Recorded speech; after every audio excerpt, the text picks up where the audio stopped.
How's that on a checkmate? Only one move, and...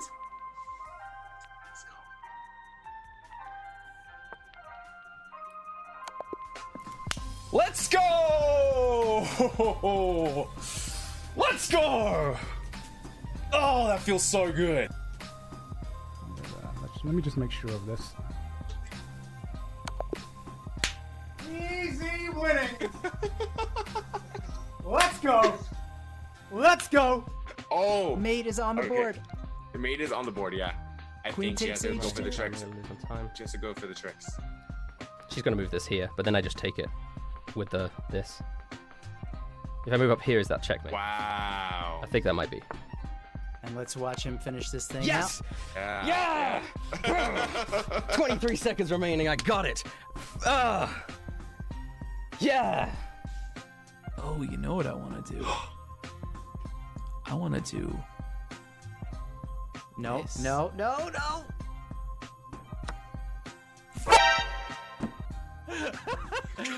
Oh no! Luckily, this game, I haven't f***ed up. I keep thinking my camera's over there. This game, I haven't f***ed up royally. So, I say that. I say say that. Oh, these niggas are training. Oh, okay. Like, last game was fun, dude. He made me think. He made my monkey brain have to think, bro.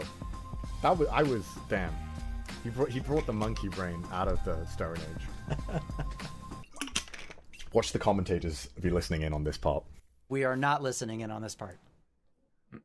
Not at all. What are you gonna do, John? Not at all. What are you gonna do? What did I miss? What have I missed? It We is can just take my fucking rook. I'm an idiot. I'm throwing.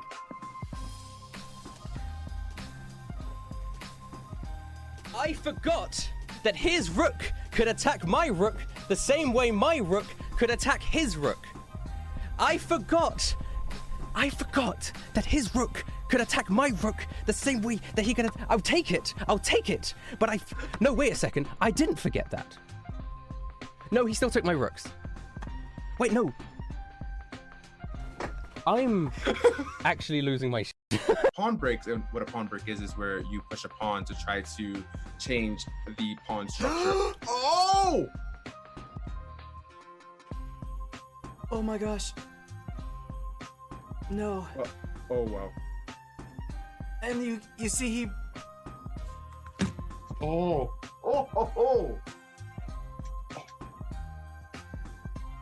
I'm out, guys. I'm out. That was great. Thanks. If I go here, he has to go. No, stalemate.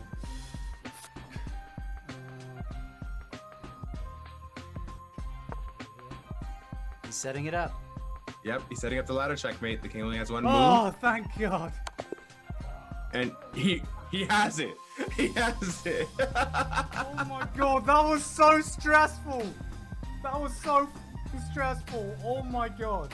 I said to my chat, I was like, watch this. Russ is just gonna do all of these moves. And I said that he did them, and he did them. Yeah. Okay, Jojo. Oh!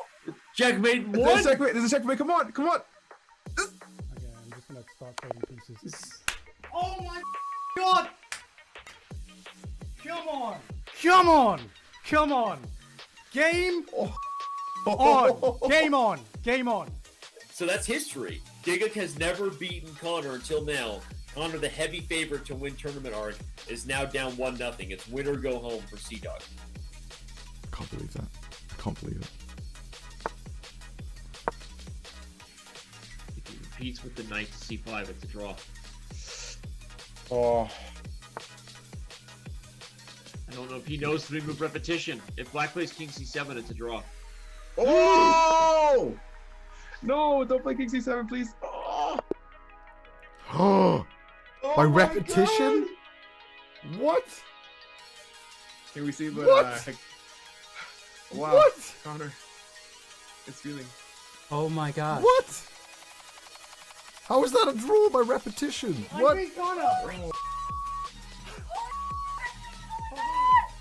Oh my god, look who came in this room. Is that? Oh my God! Oh my God!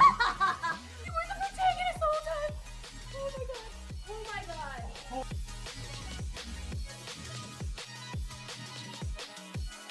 Let's listen in on the other half of this equation here and see how Ollie's feeling about things so far. Mm-hmm.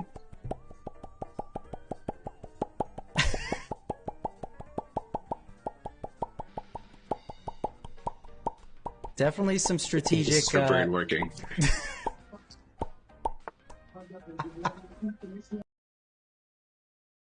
And that's definitely one of my favorite moments so far. But we've already had some amazing moments in pretty much every match since the tournament started a couple days ago. JT, today, however, I don't know if it's going to get as wild as it's been so far, because we have what I think might be the 4 strongest competitors, although I think you've argued that some of the others are a little stronger than we've seen so far. But anyways, today is Sajam versus CDawgVA, and then Gigguk versus Esam, And one of the crazy things we'll talk about later is that actually one player today is going to get eliminated. But before all that, JT, I just want to ask you real quick.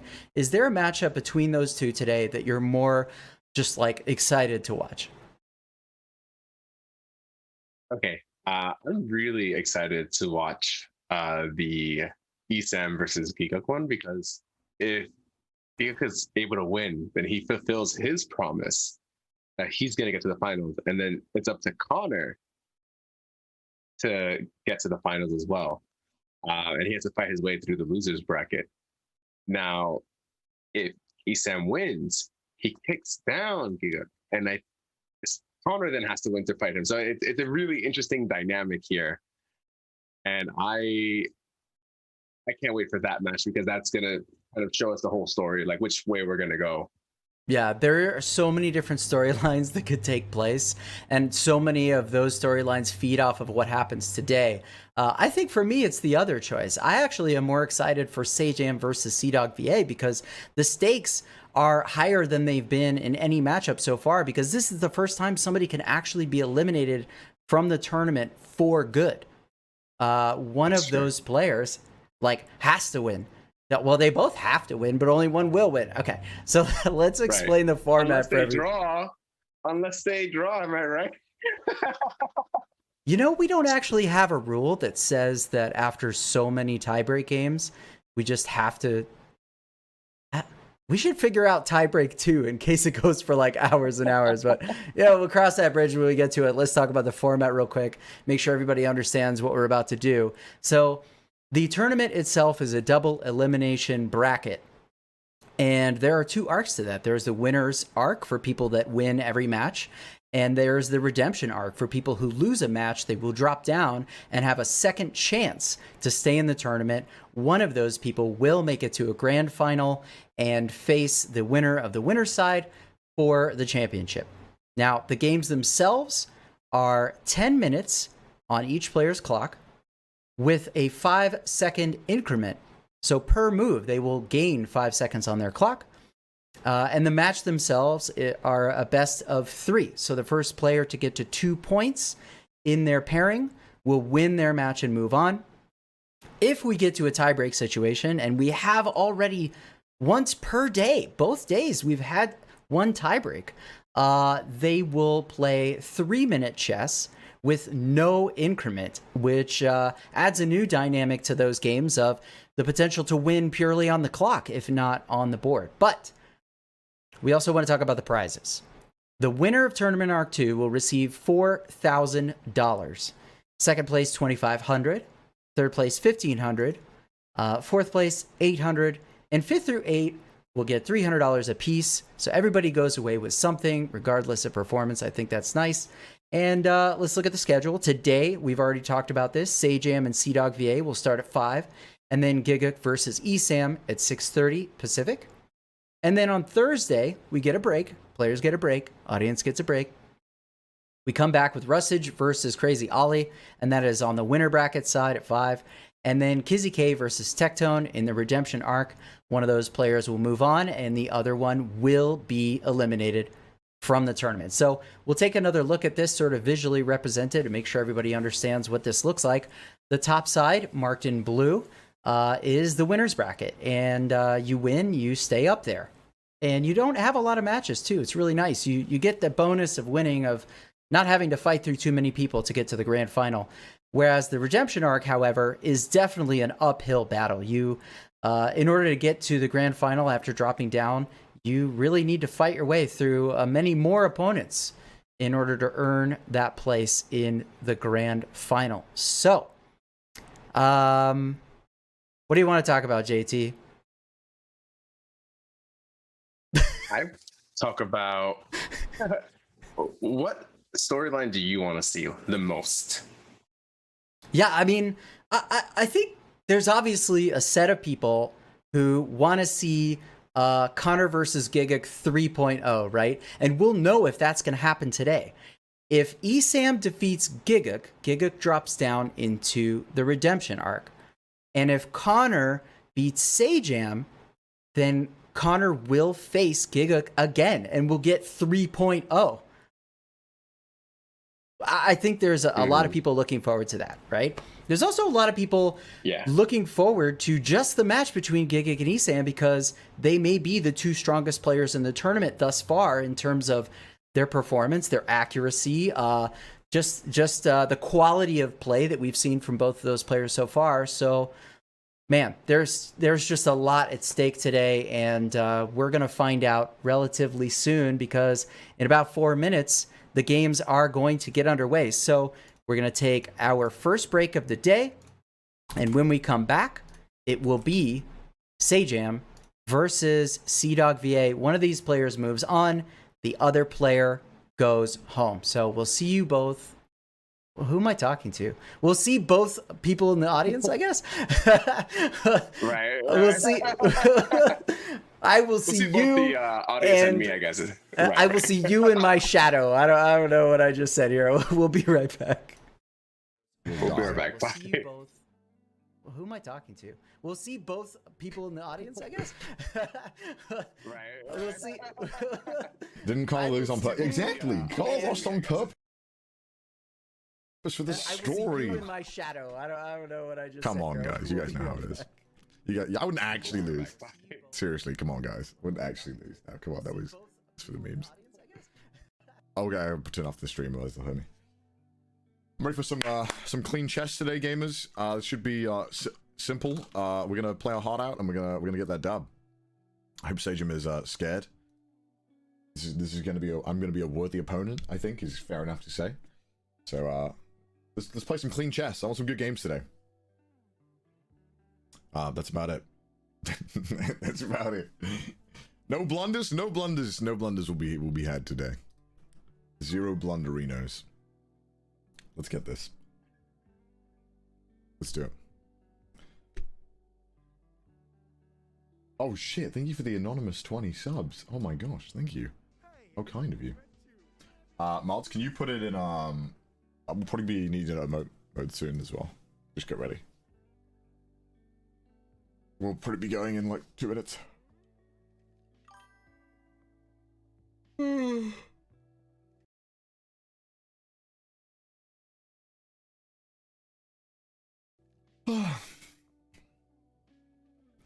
Alright.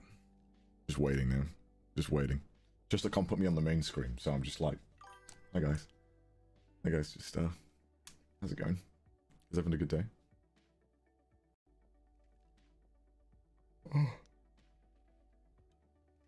I was kind of so calm.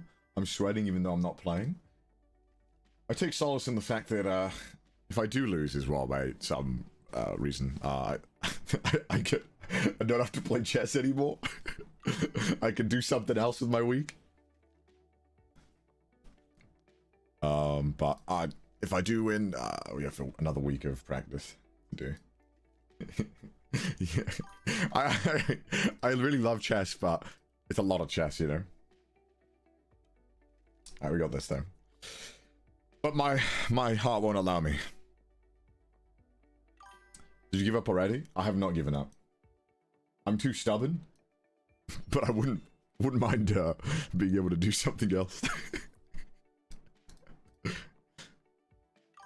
All right, let's get it. Let's get it. Let's get it.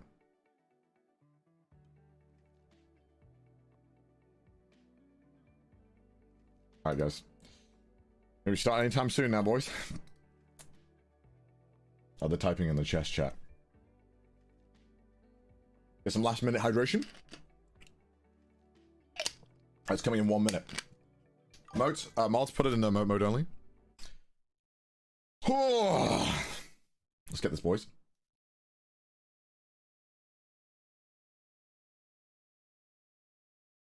All right. Let's go.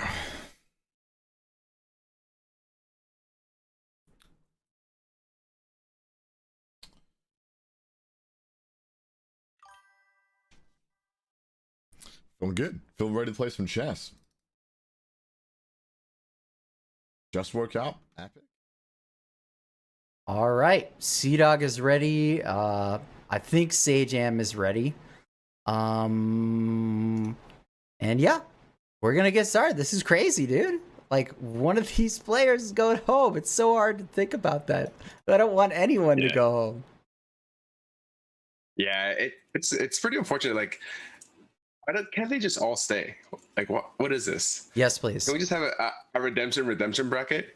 Like, you have to fight down there as well. Can we?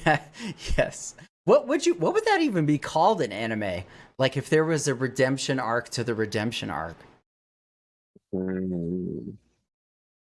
don't know. We'll let the chat educate us on what that is there even an anime where that happens? Dragon Ball Z, like he fights, he loses, he fights, he dies, he comes back from death. Oh my god, you're so right. You're so right. Speaking of DBZ, so I watch that I'm rewatching DBZ, and I do that every night after tournament arc ends. I go crash on the couch and I watch like 80 episodes of Dragon Ball, and I just got to the part where Cell beats Trunks, and then he's like, you know what? Instead of killing everybody, let's have a tournament. I'll kill everybody then. It's like so now I'm in the tournament arc after a tournament arc. It's fun. Oh, that's hilarious. And CDawg here, he's spending a lot of time on move 2. This is a wrench in the usual thing that people do in the Karokan, right? And the Karokan is this opening, so I would love to see what CDawg is kind of thinking here. Yeah, I'm kind of confused by why it's taking so long. And meanwhile, Sajam blitzed out his move so fast, he actually has more than 10 minutes. So he's got more time than he started with. Oh, you got the music change up, JT.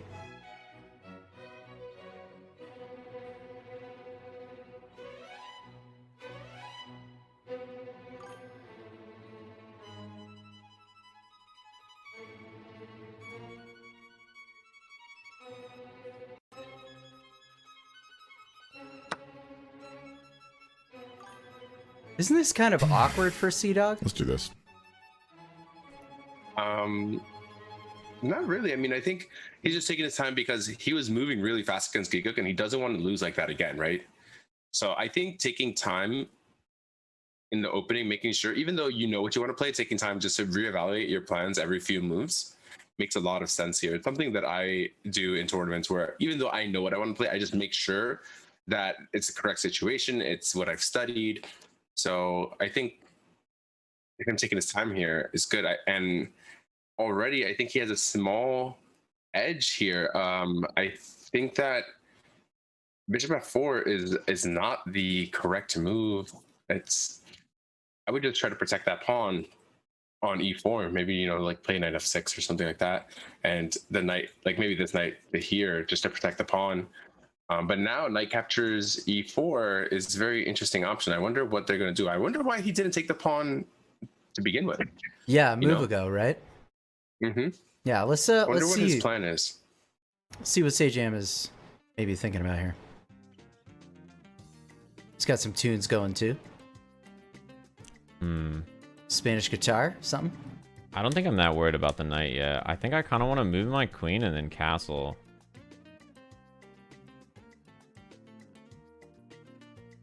Is what I'm thinking. I could also just bring the bishop out too.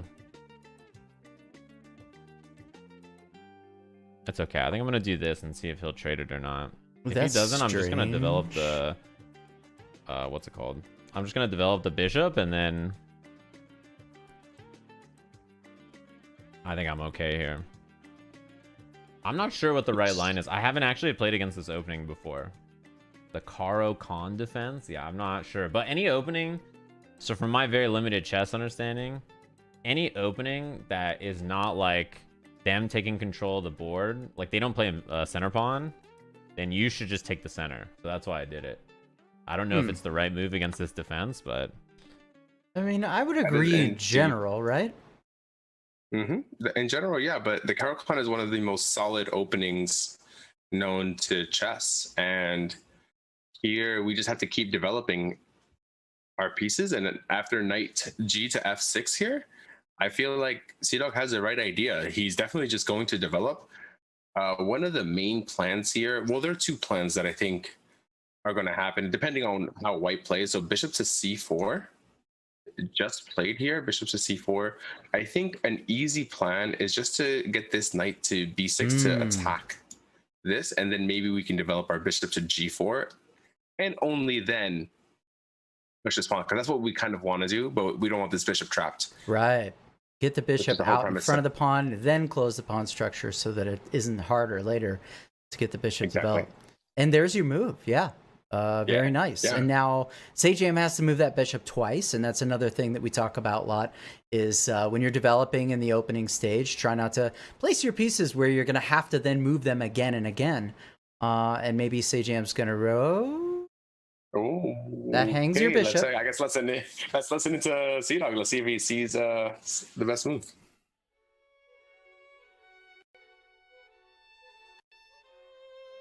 Up. Yeah. Sure, I mean, I'll take a piece of free. He's got it. He's like, okay, yeah. Yep. If it's free, it's for me, right? And now the pawn on b2 is weak. Sajam's already got some problems. Not all trades are created equal. And on free, a chess term not all means trades are created it's free. equal. Little evil villain laugh here. Always the voice actor. Well, I'm in a mess of my position, and Gaunt would have fucking murdered me if I did what I just did. I felt like he just developed, but he didn't have a plan. Like, he just pulled his pieces out and didn't think, oh, what can I attack? Yep, Sajam said he didn't feel comfortable with the opening. Yeah. Or familiar. Oh, that's great for me. I mean, yeah, sure, I'll get more pieces in the middle. Just remember, he also has a pawn on b2 that he can take for free. As Danny Wrench would say, fall free.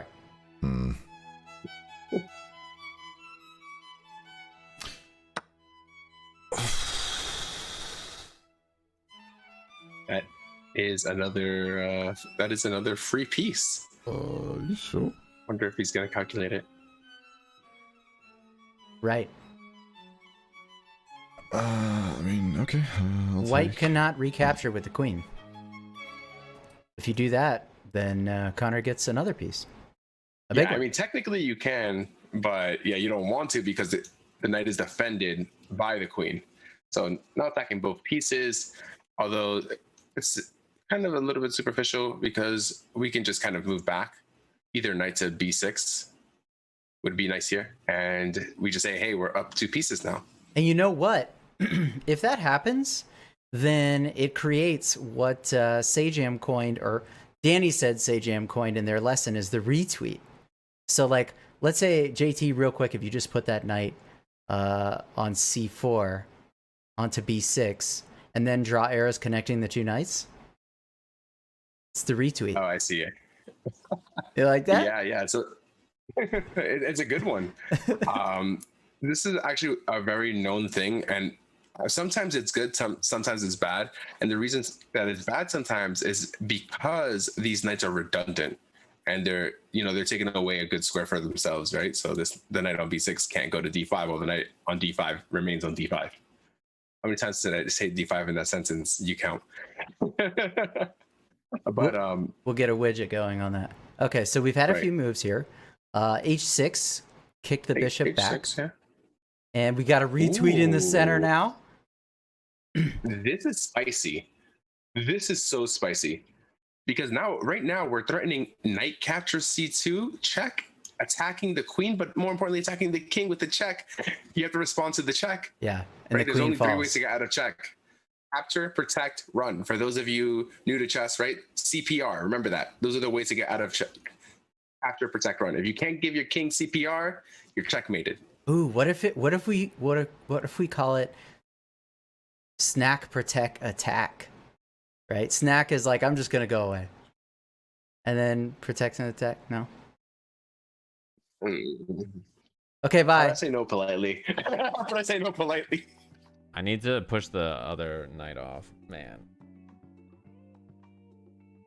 I was up so much time before that mistake, so at least I have some time to sit and think.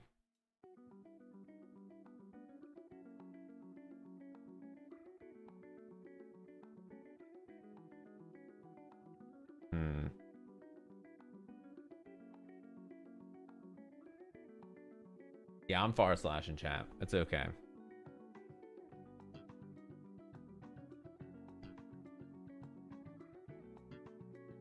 I really like how Sajam is thinking about the whole position, but I think Sajam is moving a little bit fast. I He guess was up actually, on time. you know, he can force me to trade my rook, right? I don't think that's the end of the world, though. Yeah, that's probably not good for him.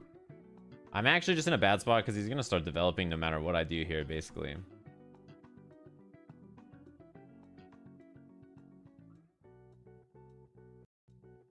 I think if he develops something that doesn't matter here, I'm okay. I just need him to... When Connor takes the other way. That's fine. Right, this is a little fork here. I think I just go here. Okay, and you take the bishop, but the knight takes back. Yeah, I lose Right, the so bishop. that's exactly what just happened It's on the more board material, right now. but at the same time, like... Isn't that just a simple trade? Which I guess is But good for remember- Connor, right? Right, he's up pieces. Yeah. When you're up pieces, you trade pieces.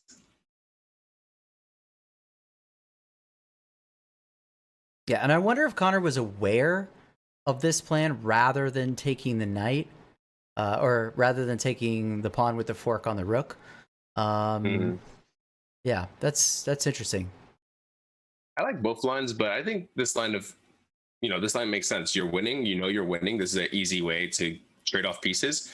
Why not just go for what works, right? You don't have to be too fancy. If you see a line that works, go for it. It might not be the best line, but it's a line that you saw that was winning. And especially in these like really low time controls, like short time controls, it's better to go for that line that you just know that's winning. There might be better, but you just don't have time to calculate it. So just go for what you see. Yeah, I mean, look at the time difference, right? CDawg has 3 minutes less. So yeah, just go with a simple plan that you know works. And don't burn too much time on trying to be crazy accurate and then running out of time trying to turn this advantage into a win. So, okay, a lot hanging here. B2, pawn can go, potentially. The trade of the knights is still possible, which also benefits CDawg. And let's take a look and a listen and see how he plans to clean this up. Okay, sounds good.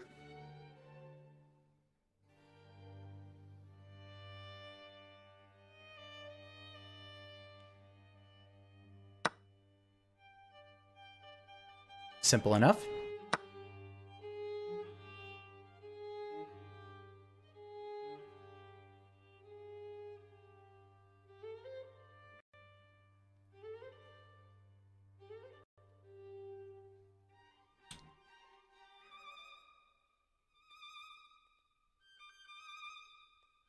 I wonder what's going to happen here. There's a lot of different options that could be in CDawg's head right now, like queen c6, bishop d7, bishop e6, bishop f5.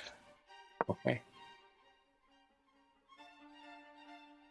And I realize now, maybe Connor is nervous about taking that pawn on b2 because after rook b1, now he has to worry about b7.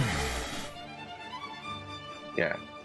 I mean, he's up 2 pieces, right? He just needs to develop the pieces. The bishop f5 is usually where the bishop goes in the Caro-Kann, right? The bishop developing from c8 and then to play e6.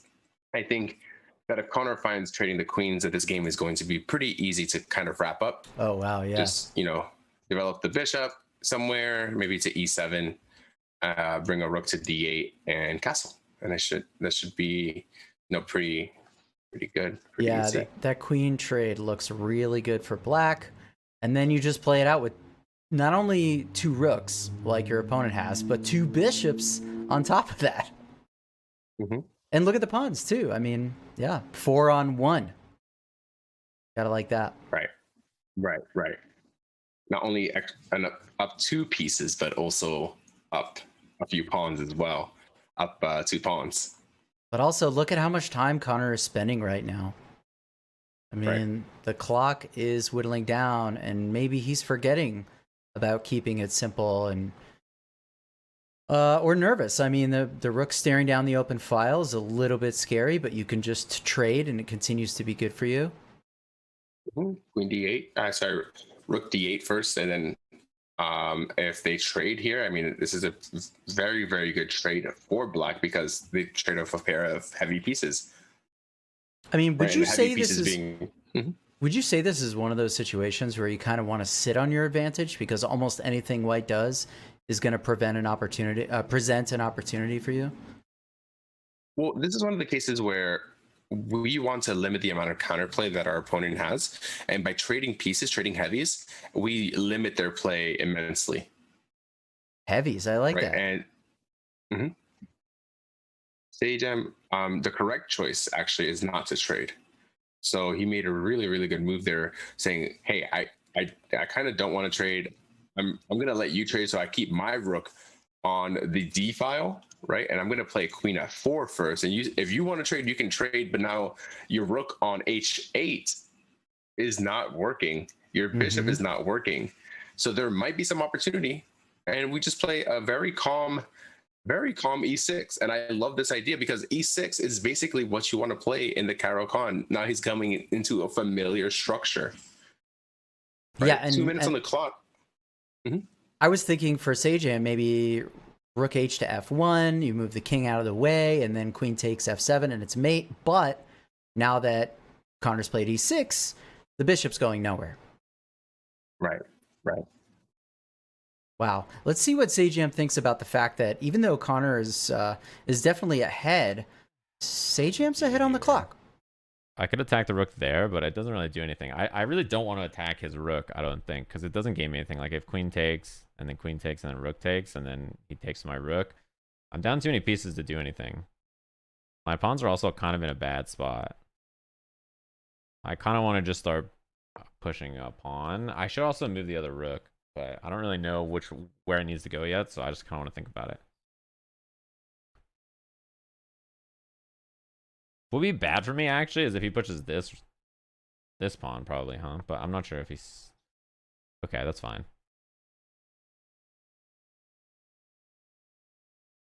I think I'm going to put him in check, and then I'm going to move my queen back.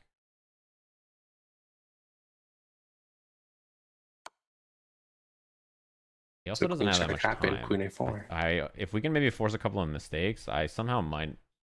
I don't need to win this game, but it would be okay if I can at least make him a little stressed. The stress may be working. Yeah. Connor down to a minute and a half. A minute and a half. But there is increment, right? So we can just play on increment. Here we go. Rook D7. Okay. I wonder what the idea is. Yeah. Okay, he's down to a minute and 26 seconds. You know, maybe it might be that it follows with like king e7, get the other rook in play, because if you just move the king to like f8, well, now the other rook is definitely not getting into the action. That's a really good point. I like it. You know, the other thing I thought about, except for the fact that the queen could take, was like if they traded rooks on d8 and then the king took, the queen actually still on that diagonal would have made it to b8 with a check, and then maybe the other rook comes in and Sajam has a counterattack, but... All right. So CDawg down to a minute, almost a minute now. Wow. We have to start making some moves fast and start trading off pieces. I think if we trade off pieces, we can make everything a little bit easier for ourselves. Yeah, and I think he finds probably one of the best ideas. It's just let's trade. Let's trade. We don't, But we don't need to do anything. If Sajam sticks to his guns on this, he's not going to trade his queen. Well, he has to, right? Because we're attacking the king and we're also attacking the queen. Oh, I see. There's a checkerino. Spicy. Yeah, so if this does happen, well, we can just take here as well with the bishop, right? So it's very juicy. On top of that, a move like king e7, doubling the rooks, and now you have very easy play for the rest of the game. You have two pieces. Let's start using them. Yep, but you got to convert this in a minute. Increment, yes, but still. You look at that clock, you see a minute left, you can start freaking out. Mm-hmm.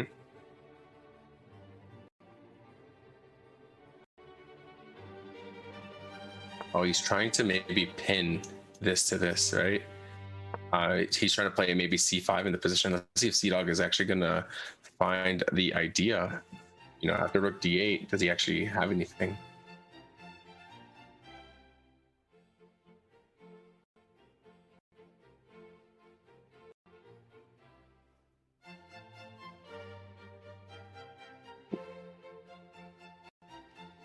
And the time advantage is slowly coming closer and closer, right? Sajam was up a lot of time, and now he's only up a minute. That the game even came this close.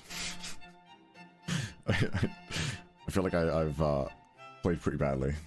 I'm gonna blame the fact that I just woke up. At least yesterday I had like an hour to like chill out, get some more coffee in my blood, you know, the usual, the usual.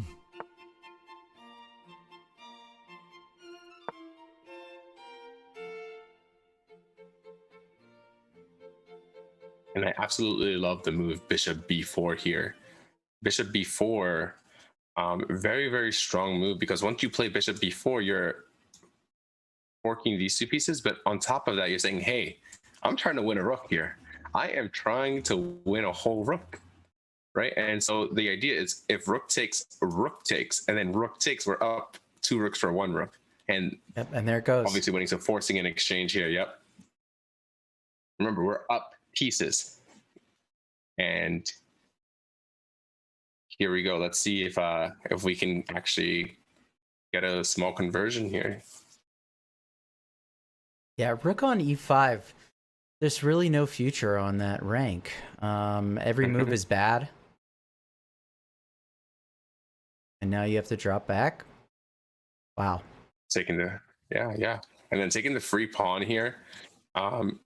There are some moves like I would just play it even safer and play like rook here and just trade off rooks. Wow. That's how I would play this position and say, hey, you have a king versus 2 bishops. I'm definitely winning this, and I'm bringing my king in, right? Yep, and you got 2 passers, e6, f6. Yeah. It should be simple enough, but the fact is, you only have so much time.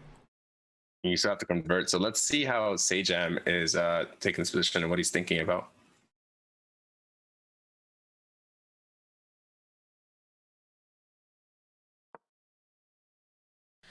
Yeah, this is going to come down, which means my rook... Yeah, that's fine, right? I can move here and... Oh, boy. And I can't move there to defend it. I can't move my king across either because of his rook. Man. Almost had a flashback to... Uh-oh. I guess I could move here and attack this bishop, though.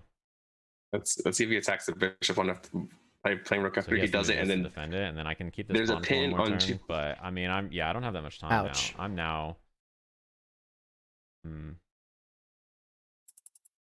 Very good move by Connor. The rook cannot move. It's been to the king, and so now he's gonna get it. Up the rook too, which for is a so bishop. bad, right? I have to because of this.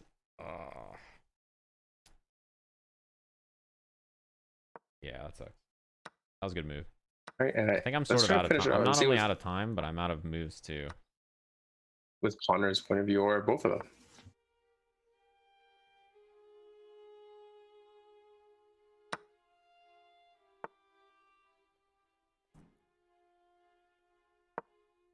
You can have all the squares you like.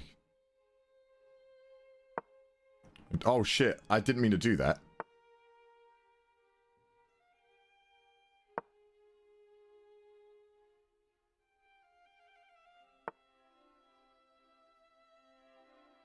Let us move.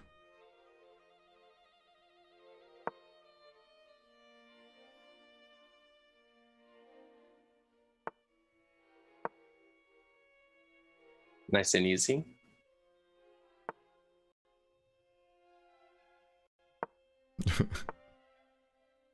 And you know, as white, you can feel completely lost here, but I actually play on in these positions because of the chance of stalemate. You should always play on. And here we go. There is going to be a very check. That was a lot messier than I wanted it to be.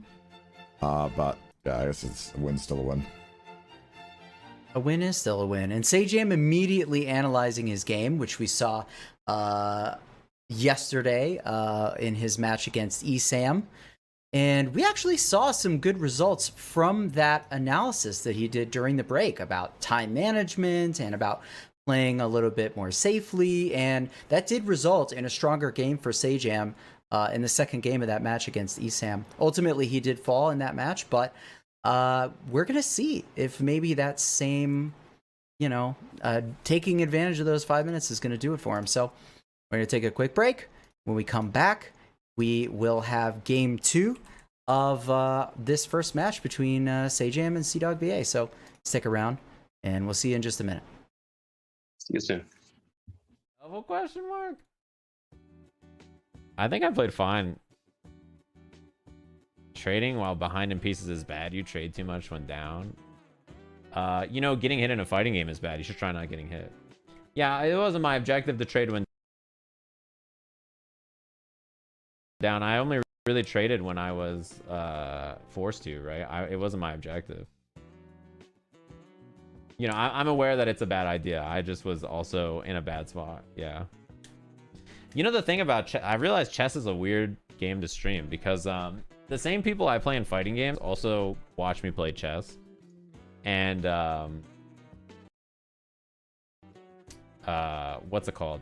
What happened yesterday is everybody in the chat was like, you need to trade more. You need to trade more. Stop not trading. Today, everybody says, I have to deal with in fighting games. I have to deal with in chess, but I don't know chess well enough to tell you you're wrong. So I have to let you rock. That's how it goes sometimes. Just use your meter. Yeah. Yeah, I was my thought process was that I should push my pawns too, but I don't really know how. Does that make sense? Yeah, it's the same backseaters that, look, I play you guys in my lobby all the time, right? And how are the people in the lobby who come through, they're like, this guy sucks. And I'm like, hey, join and you should play him. I would love to watch you play this guy who you think is bad. And they just are like, my house is on fire. I gotta go. They're always so mean to you guys when we play in fighting games. And then they never show up to play. You notice that?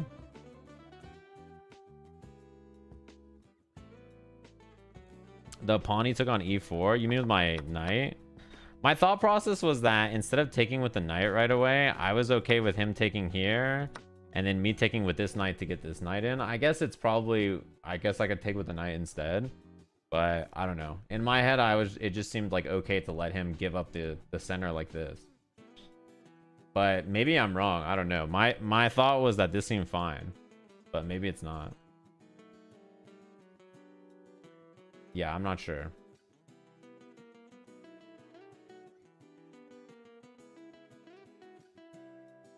Yeah, I also wonder... Well, I was wondering in the game if it was better to take like this, but I don't think the computer thinks so, huh? The computer thinks taking with this is better. Play mine, go next game. Yeah, I almost had a checkmate earlier? What? I don't think so. I think I was pretty down for most of the game, right?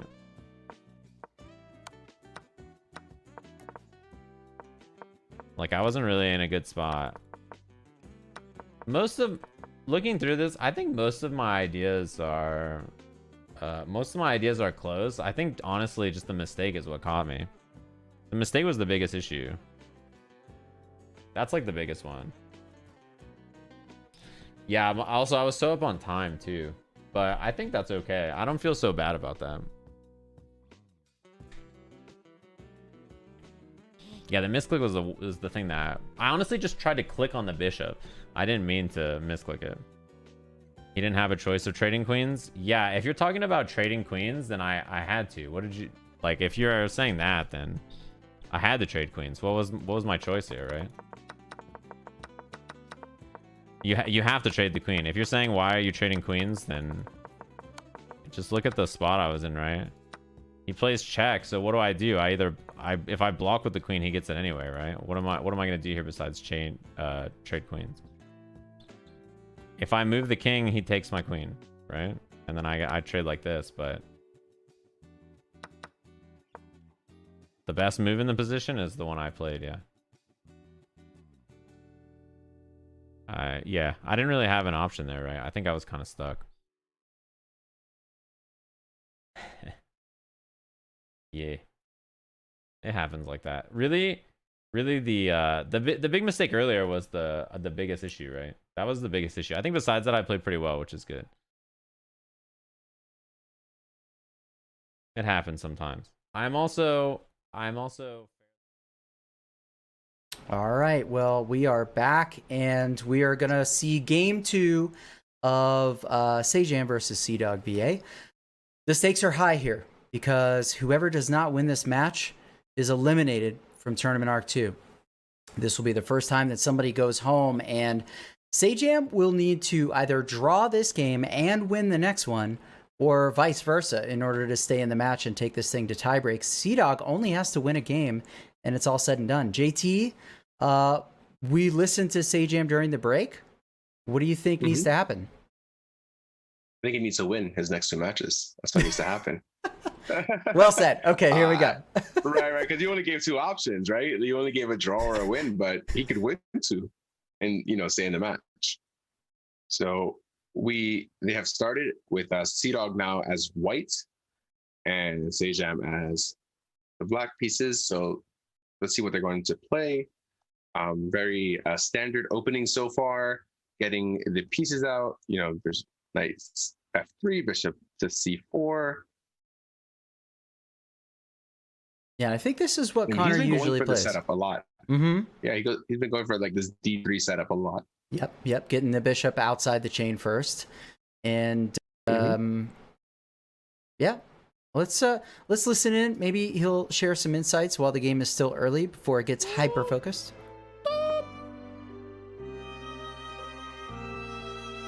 I guess you'd call that an insight. Taking a page out of Ollie's book.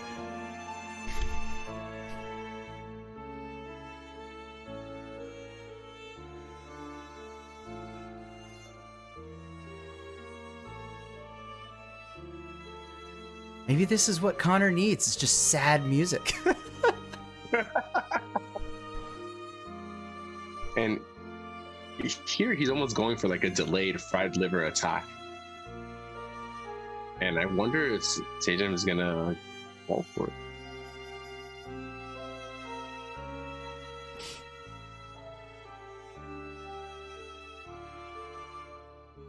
Now, as we come back, maybe you can describe what it means to have a fried liver or play a fried liver attack in this position.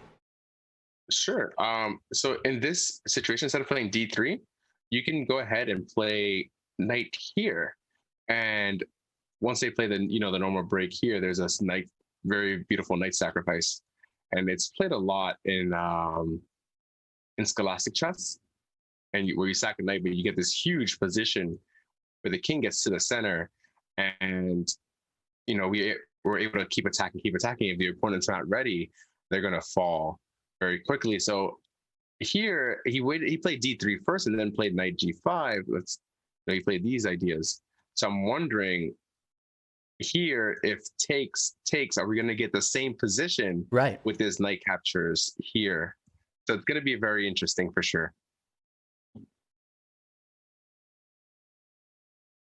Wow.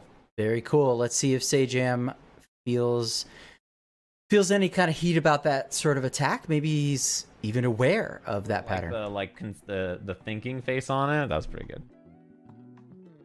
That was pretty good, I gotta say. That got me good. That did make me laugh. Okay, I think I can take here, and then if he takes with the bishop, I'll take back. Right, with my queen. And I get my queen in the middle of the board, which I feel pretty good about. JT the Prophet, this may happen here. Yeah. If Connor takes the f-pawn with the knight. There are other solutions here as well. Like you can also play like queen f3 or knight c3 in this position. Also defends because it's not this, the exact same position. which is okay. The Soul Unga face with like the thinking emoji is pretty good. It's just like them. What's happening here? This is kind of crazy. This is kind of I don't think he wants to take probably. Which I'm fine with because I think if he doesn't, I'm just going to develop my light square bishop.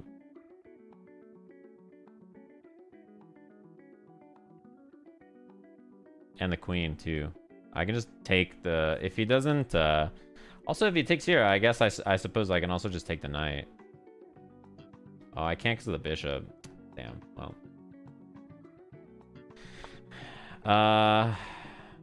Yeah, okay, that's fine. This also attacks it now. Okay, and the move you suggested, actually, the change in move order, has happened. Connor's played queen f3, and wouldn't queen takes f7 if Sajam allows it be checkmate? Oh yeah, that would be checkmate. We have to worry like queen takes f7. Would be great, but it's not our move, right? So like they could block it in many ways by just playing like queen e7 or sometimes even castles, right? But their knight is under attack. Uh-oh. Let's go into Connor's. Now we do it. Now we're on the offensive. Play the music. Play the music. Fine. I'm not sure if it's the best.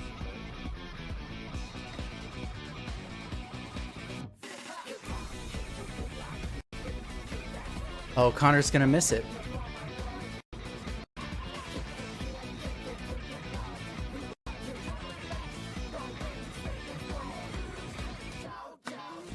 Oh my gosh, he missed mate in 1. Ay, ay, ay. And now the queens get traded and the attack is over. Murderous chess today. Murderous. We have that killer intent. If it's murderous for him or for us. I don't know. I don't know what's happening. Oh my gosh. Sajam has new life, although you have 2 attackers on that F-pawn there, and whoa. Maybe he's allowed some more. Well, here you're already up a piece, right? We're up a minor piece. So a move like knight captures e6 and let's say f captures e6, yep. Then we can just play bishop b3 and avoid the knight c2 idea. Or what about bishop takes b7 and just snatch that pawn after the exchange? Interesting. But I just hate that they have this knight c2 idea where they're attacking. Yes. Right, our king and our rook.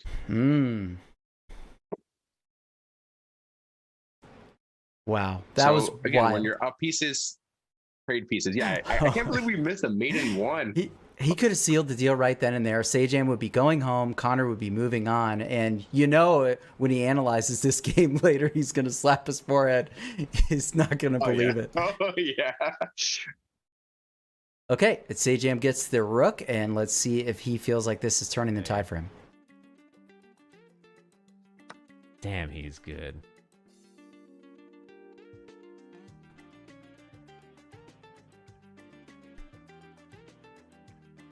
But I don't have the knight defending this anymore, which is pretty bad. I can try to use my dark square bishop, but it's kind of not in a good spot because of that.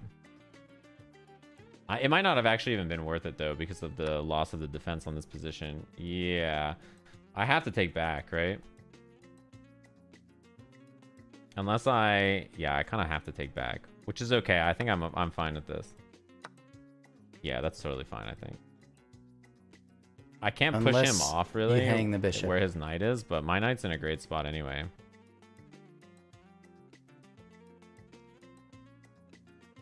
He's looking at the bishop, looking where to move. I could move my bishop here to attack this, right? Because if this comes down here, then can't I just check him here and then he doesn't have a way to defend it? I think I can, right? Oh, this can be. And then I check, and then he has no way to stop this, right? That might actually still be bad, though, because even if I check here, he has to move, and then I guess I get my bishop out, but it doesn't really do much. It gets my knight free as well, which is maybe more important. I like... Oh, I'm forking the bishop here, too. I can take his bishop. Right? Wow, Connor is allowing too much here. Right, JT? Yeah. I mean, you missed the mate in 1, and so you know you're gonna get memed on later on. But he's missing some moves. The knight was trapped. So before he played the move to a3, the knight was trapped. But he gave him the square because pawns take diagonally, so he was covering b3. Now, if Sajam can find 2 moves here, either knight d4 or bishop c3, he is more than equal, and I think he's going to have a good good game. It's very unfortunate when you go from mate in 1 to letting your opponent play, and if he wins this one, it's a repeat of what's been happening to him in Tournament Arc, where he has a winning position and just losing it. Now, wait a minute. Is this the current position? Yeah, this is the current position here. He said, "You take my bishop." Okay. I mean, he is attacking a bishop. To his credit, he's attacking a bishop. He's doing stuff, but this is quite dubious. He's going for too much here. I think he's overestimating his position here, and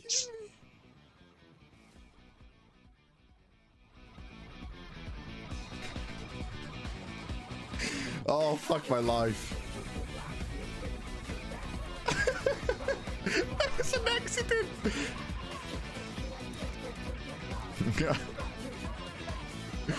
Fuck my life, bro. It's the JoJo music, dude. He's got to go back to the classical. He's got to go back. Oh my god, that was an accident.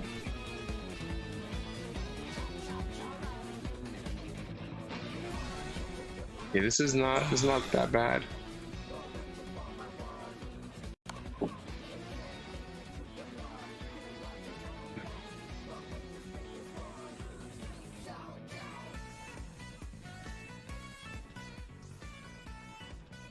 But is he going to play knight king f7, king e7? Okay. See, that rook is not even worth it. Yeah, and I like that move, right? Because Sajam bringing the king over says, okay, you take my rook, I take your knight. And now your knight needs to escape. And it's awkward to do so, right? There's no simple way to get that knight out now. Oh, yeah. Sure, maybe you get knight c7 check, but then after that, where do you go? There's pawns covering every square. Yeah, you have to forget about this knight and try to take the pieces. Hopefully he doesn't see that this is an escape square. But yeah, I mean, I think black's in control here. Oh my gosh. Black's definitely in control. In control, but has less time. Yeah. I mean, this is kind of a theme, right? One player is winning, the other one has more time. Like, this is amazing. And they're obviously both playing quality chess with the exception. Oh my gosh. This is going to be a match, dude. I think if Sajam just kind of works on this and gets cracking, it's going to be 1-1. Yeah, it would be very hard for a beginner not to just take this. Yeah. And he has a lot of choices. That this is okay, cool. I'm going to take with a rook. So hopefully, let's see what happens here. Which is not the end of the world, I think, right? Okay, what I think I should do now is get my rook back in the center of the board. Maybe I should put it here. Yeah, I'm going to get my rook back in the center of the board. Yep, my pawns are actually in an okay spot, I think, here. So I kind of want to start trying to... I should march this forward. I don't know how. If I march this forward and then I move that or that, then I'm fine, right? Yeah, so I should do that. Okay. Actually, I should have done it twice. But I guess it doesn't matter. And Sajam somehow has equalized this game.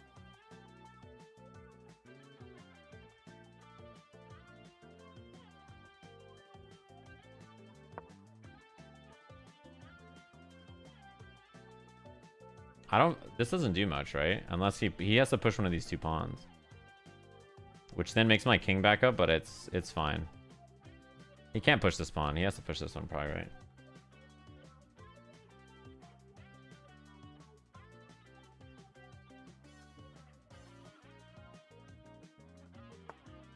Can't is a tricky term in chess. Just like have to, must.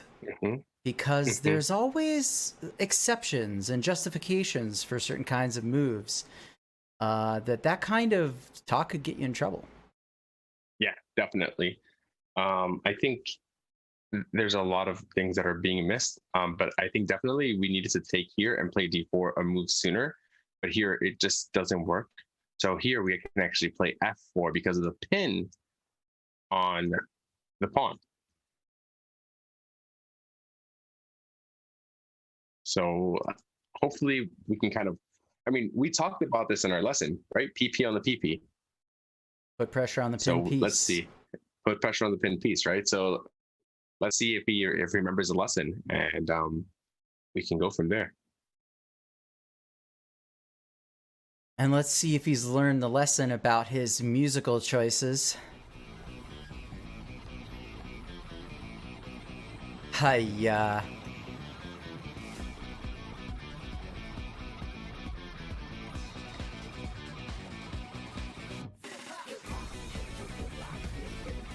Okay. He's holding that pawn there. Oh, but he changes his mind. Oh, I should have never been in this position. I should never have come to this. That is a fact. I wanted a nice, calming game, not this. Not me fucking being the clown and throwing.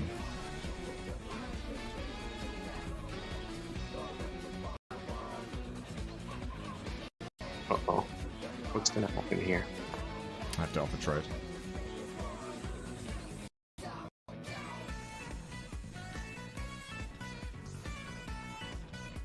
Oh. Should be bad, actually. I just...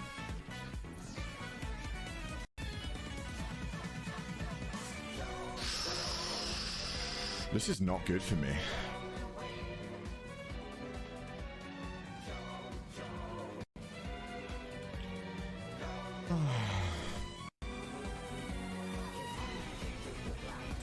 I can't play like this.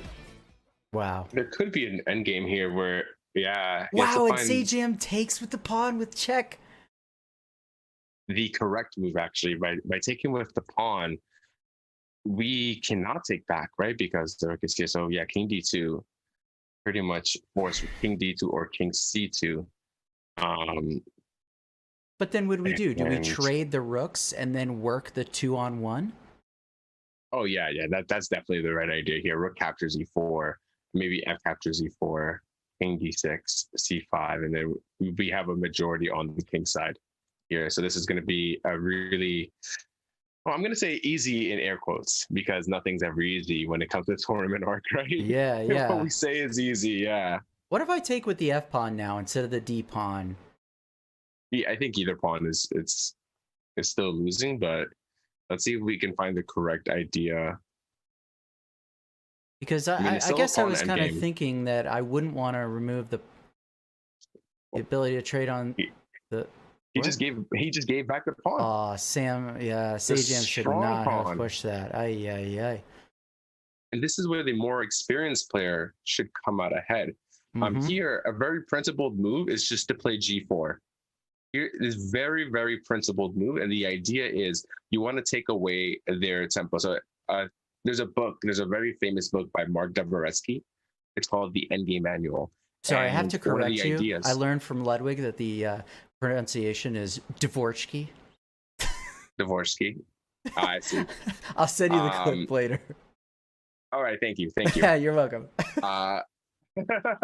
And so basically, they talk about a lot of reserve tempos and taking away your opponent's reserve tempo in pawn endgames. And so the idea here, you have the pawn, right? There was always this pawn here. So if you moved here first, you kind of like lessen them. So I think there's a few good moves here, and I think h3 being one of them. Okay, h4 is pretty good. And now the king cannot penetrate, right? The king cannot penetrate on this side because of the pawns. No matter how you move. Right. So now all the play is going to be on these two sides. Yes, g takes h, g takes h. The king, and that move in that direction doesn't recognize the fact that it is a barrier. Can't because I'm walled by this pawn. Yeah. And let's see what Sajam thinks about this. That's true. So I should do this. Whoops. That is bad. Connor has fixed the situation and now has a clear path. Yeah, I'm really stuck. I don't think there's anything I can do about this. I guess I could have marched this forward, but then it's stuck there too, right? That was a very expensive move to go towards towards the wrong side of the board. Oh, chat. Yeah. And king and pawn endgames are so tough. They're one of probably the toughest things in chess. Oh wait, but is Connor when also I say like if I had a little bit more changing time, direction I think I would here? have been okay. I think both of these games I played pretty well, and then being a 4-day-old chess player got me. I think both of these are pretty winnable. When I look back at this, I'm gonna be like, you know what? I could have probably won these games. Wow, there's almost there's no not way really anything I can do now. that the black queen could have gotten past on either side. That was nuts. Right. Wow, what a position. So just to correct you, you said queen. It's actually king. Just if we're correcting each other here. Okay. I see how this show is gonna go, JT. I see. Wait a minute. I mean, yeah. He could make this tricky. It's not easy for white. It's not hard for white to take care of business here, but you just have to do it cleanly. And if Connor brings the king over first, he could just take care of business now. Oh, please don't make this a draw. Oh boy. I said I wanted a draw, but no. Oh no. Oh no. Okay, Connor, do your thing, but do it correctly, and it's over.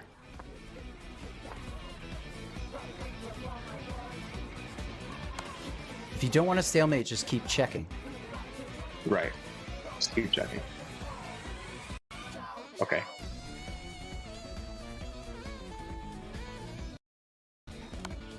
Is he going to find it?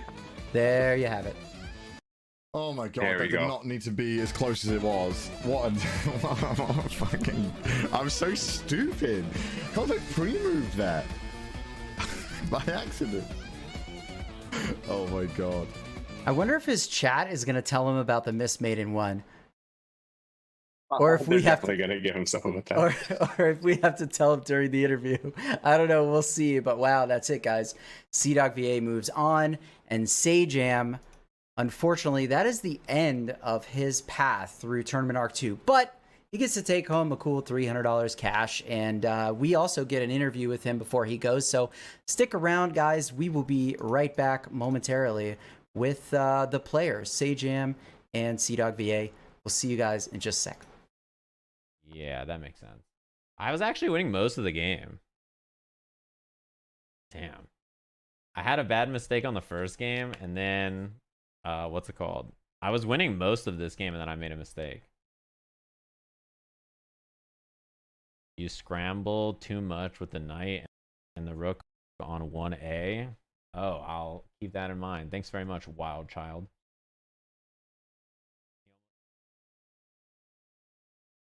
What's it called? I was winning most of this game, and then I made a mistake. You scramble too much with the knight and the rook on 1A.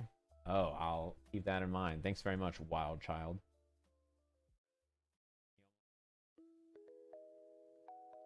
What's it called? I was winning most of this game, and then I made a mistake.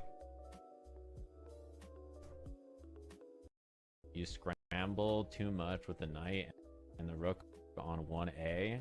Oh, I'll keep that in mind. Thanks very much, wild child.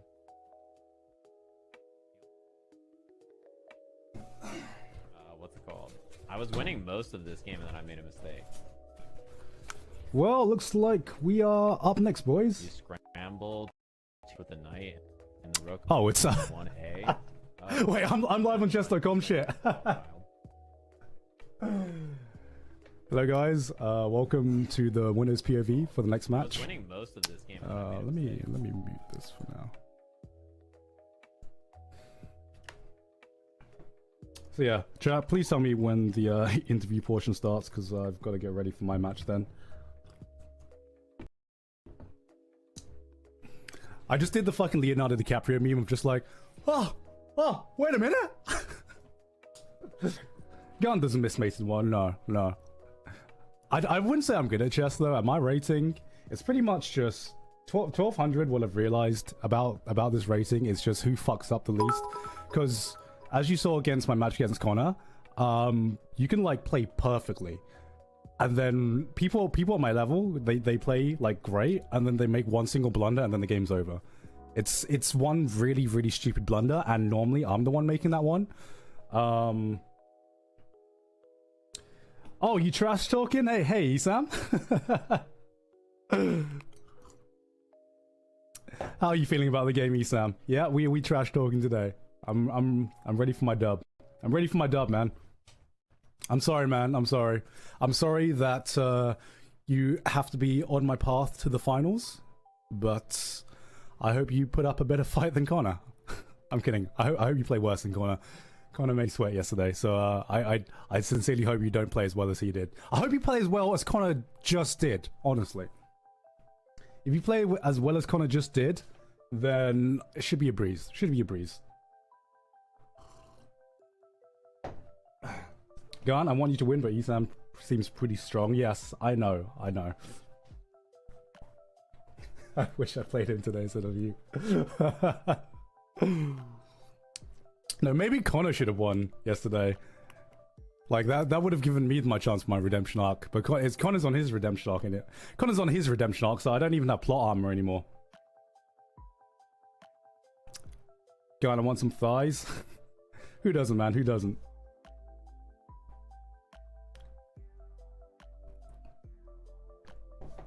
Yeah, I don't know why Connor played so bad today. It was like against me, 500 IQ, like perfect play, and against Sajam, he kind of just couldn't stop choking. He made us sweat for absolutely no reason. When is Gigguk's match starting? It should be starting in the next 15 minutes. Let me check Discord. I was on stream and his excuse is I'm tired. Bro, I really hope that I don't get... Because I'm fucking tired as well. But I was tired yesterday.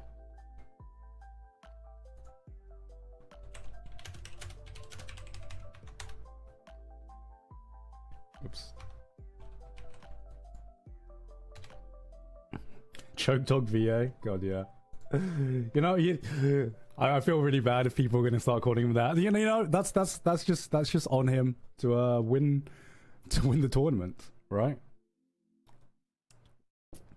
Gon's gonna win. All right, and we are back with the players. CDawg, I think everybody wants me to start with you, rightly so. Did the chat tell you something about that last game before you got here? They told, you know, they informed me that I missed made in one, but I would like to dispel those rumors. I was aware of the multiple avenues that I had made, but I thought, what a, you know, Chess.com, I'm here to put on a show, right? So let's not take the made in one. Let's make this game a little exciting, right? And then I proceeded to play like an animal. And not to take away from you, Sajam, you played very well. I just played so fucking scuffed. I'm so sorry. I shouldn't swear as well, but yeah, I'm sorry. You're teased your own stream. You're just like, I'll just say it. I'm the same way. My stream is, you know, I go on like an official broadcast. I'm like, hey, what's up, everybody? Welcome. And then I go to my stream and it sounds like a sailor. So, you know, yeah. Wait, so sorry to take over this interview. You've only been playing chess for like one or 2 weeks, right? Yeah, I started playing. I think my first lesson was last Saturday, so it's been a week. That's now. insane. That's insane. Yeah. What the hell? That's actually insane. What? Yeah, I mean, I don't know. I think a lot of people are like this, where chess has always looked cool, and like, you know, chess had like a big boom on Twitch, right? So I was like, oh, that looks cool, but I never really had like a reason to learn. And since, you know, I do really competitive like stuff, right? I do fighting games for a living, so if I learn something, I don't want to just like play and move the pieces and be like haha, like queen go burr. Like, I actually want to learn chess. So when I heard about this, I was like, okay, I'm probably gonna get smoked, but I'm mostly interested in just trying it so that after I can keep playing chess and like, you know, learn how the game works. I think you got unfortunate with the side of the bracket you were put on. You know, I realized that I'm the 4th highest rated person in the tournament. I started playing, I played my first match like 4 days ago. I was like, that seems wrong. And then I looked and I was like, what? And then I was like, okay, well, I think I might be at a bad spot. I didn't expect to win my matches, but I you know, I don't really mind either way. It's cool with me. I mean, yeah, I don't know. I think you played well. Yeah, I honestly I feel really happy with how I played basically every game. Given like the experience and who I was playing against, I was like, you know what, this is probably how it's gonna go. Anyway, hey interviewers, how are you guys doing? Go you ahead. guys Go enjoying ahead. Sorry. and show so far? Everything's good. Everything's good. We're having fun. We're glad you're carrying the show. Thank you. So I do have questions for both of you guys. This is going to be the same question. What's your before and after perspective on the game? So what did you think before the game? Like what's going to happen? How are you going to play? Were you nervous at all? And then what did you think about it after the result and after the last game? So Sajam, if you can go first. Yeah, so my impression was well, first of all, I thought you were supposed to win the tournament. Aren't you supposed to be the guy? I was like, what? How are you down here? I'm going through the losers bracket. It's part of the story. Don't worry about it. Story? Okay, I'm glad it fits the narrative. I didn't think you were supposed to be here, but then like my impression was I knew that you played chess before, right? Like they said that you were a child prodigy. No. A child, the greatest chess player to never do it. That's what they said. So I was like, okay, that's hype. And then I was like not expecting you to lose to the legend, and so I was like, okay, well, second time's a charm. He gets taken out, right?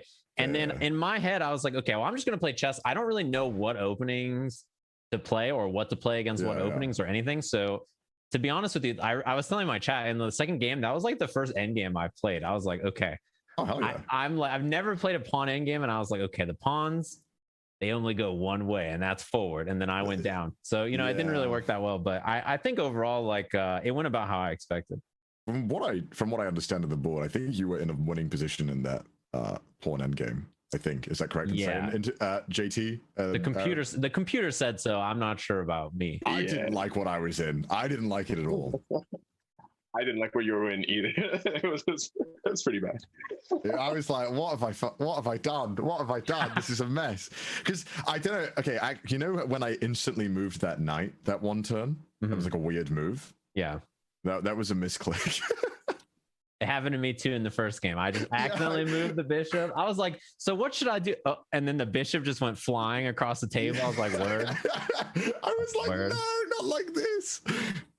So, Sajam, one thing that I want to point out is that second game definitely was back and forth in terms of who had the advantage at different moments. And one of the things that we noticed in your match yesterday against Esam, and again today, is that you used that 5-minute break that we give the players between the games to analyze the game. In fact, you were like instantly in the analysis section reviewing that game. And we saw results from that yesterday, that your second game was much stronger than your first. And again, today, I think probably we would say we make the same assessment.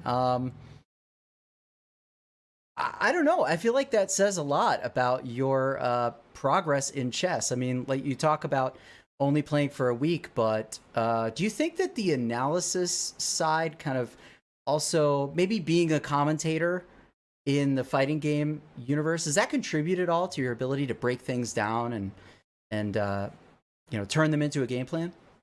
I like that, the FGU. That's pretty good. The fighting game universe. I'm gonna start using that. Did I say that?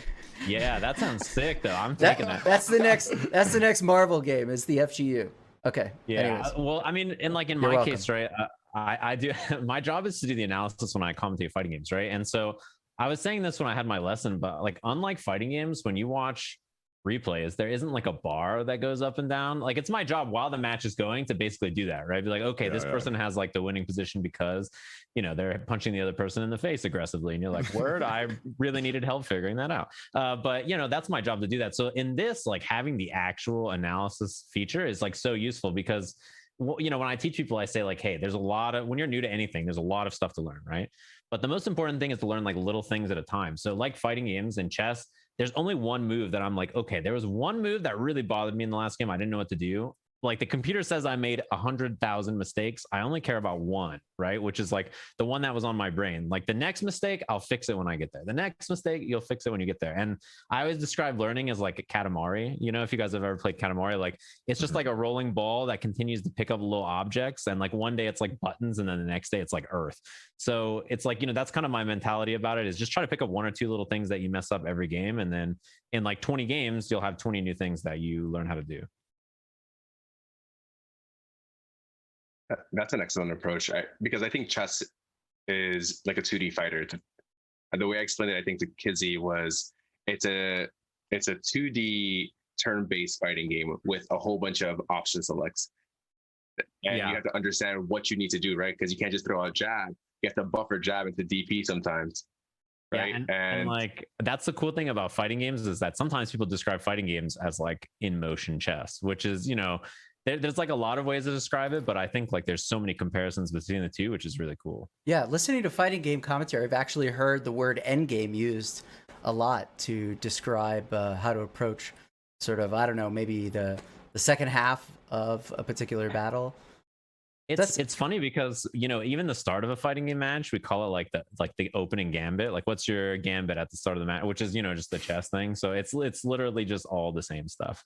It's like the exact same like thought process and everything. So CDawg, I think maybe the question for you is, are you going to be watching the match now between Esam and Gigguk? Of course. I want to see Gaunt win, hopefully. Oh, wow. So you're thinking maybe you'd rather see Gigguk again in the grand final rather than in the next match. You know, I'm thinking narratives here, and I think it would be more exciting to rematch Gigguk in the final. That's the right narrative for sure. Right. That's the you know, first round and then meet again in the final. That's it, right? Yeah, that's always the tournament arc, right? It has to go that way. And then a villain will like explode a building, and then like the arc will never get finished, and then they'll have to make a YouTube video that's like, who is actually stronger at the tournament arc too? And you're like, well, true. Wait, I just thought about something here. So did you throw on purpose so that you could have more screen time because you have to play more games? Exactly. I was thinking I gotta get down in the gutter, you know. I gotta fight my way out, you know, the good fight. So that's what I was thinking. It's too easy taking the winner's route, you know. Right. Well, Sajam, unfortunately, I did the same thing. Yeah, I also, I was like, you know, my plan. We both can't be the loser winners. My plan was like, I also will just lose immediately and then get reinvited to the next tournament and then lose immediately there and then win. You know, it's the long con. Yeah, that's big brain. That's big brain. To be fair, I think if you had played chess as long as I have, I think you'd be like much better than me. I don't know about all that, but I do appreciate it. I think you played well. Every time you would do something, I'd be like, damn, he's good. Like that. I was just like, okay, damn, he's good. I was like, okay, I got to do something about this. And then I just scratch my chin and be like, I have no clue. Yeah. The first game, I was like, what is this? What is this opening? I'm so confused. But I think I managed to play it well. But it was just weird for me. I was like, what is this opening? I said the exact same thing. I was like, Carl, what now? I was like, I don't like the all I learned in my so like in the lesson, I think the basic thing that was implemented in my brain is if they don't play the center pawns, you should take the center with your pawns. So I was like, I'm just gonna do this. I don't know if it's right, but it looks good on my end. So I just like did it. I was like, this will be fun. Well, Sajam, question for Connor. Sorry, go ahead. Okay. So for Connor, you took a long time, and in your game with Gigguk, you played your opening immediately. And you blitzed out your opening. This one, you took a lot of time in the opening, and you were almost in time trouble. Do you think that extra time contributed to your success in these two games? I think I played worse than yesterday. I don't know. I felt that the second game, especially, I felt that I definitely made way too many mistakes. First game, I think I managed to get out of a tight situation. But yeah, the time helped. But the reason why I spent so long is like I was convinced that the way he played the opening was wrong. And I was like, I swear I've played this line before. And I'm like, I swear there's a way where I can punish this. So that's why I spent 2 minutes thinking. And then I was like, oh, wait, no, I can't. All right. I just wasted 2 minutes. You know, basically. Well, Sajam, unfortunately, this means that you're eliminated from the tournament. But I want to ask now, I think the obvious question, are we going to see you in Tournament Arc 3? I mean, I'm down. If my plan was no matter what happens, I expected to get smoked. And then my plan was to play chess after, right? So like, it didn't matter if I got like last place or somehow won the tournament, which everybody else would have to die or something. I don't know how that would have happened, but like if I did well either way, I was planning to play chess. So yeah, I mean, I'd love to come back, especially because I think a lot of the fighting game people who I thought were going to come play, like they didn't. And I was like, what are you guys doing? You scared of a little chess? You can't come play a little chess, man? What up? What's up with that? So yeah, I would love to. All right. Well, hopefully we will see you then. And thank you so much for participating. And Connor, obviously, we're going to let you go and watch the next match with the rest of us. Of course, let's do it. All right. Thank you so much, guys. It's nice playing you, Sajam. Yeah, it was an absolute pleasure. And there you have it. CDawgVA moves on. Now the focus moves to Esam versus Gigguk.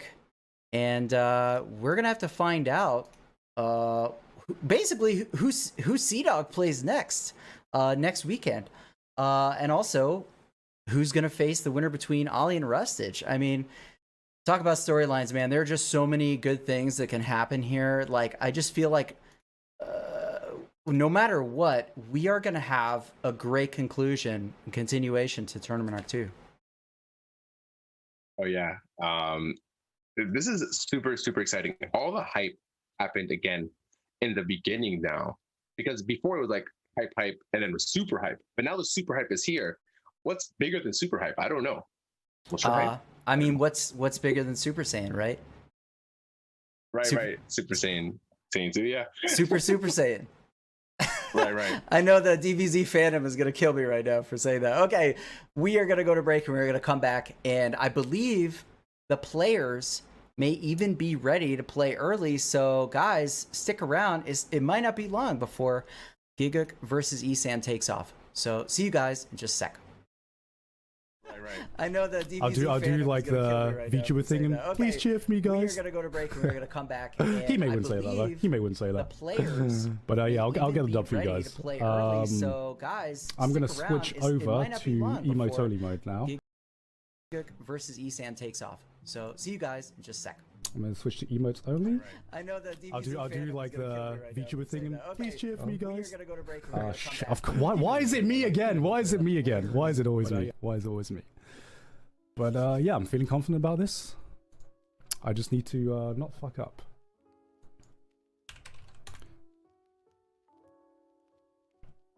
Alright. I'm in Chess Live.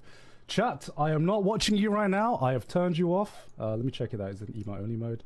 Yeah, it's in emote only mode, so I am not looking at you right now. Let me see. When's this supposed to start? 10 minutes or so? Alright.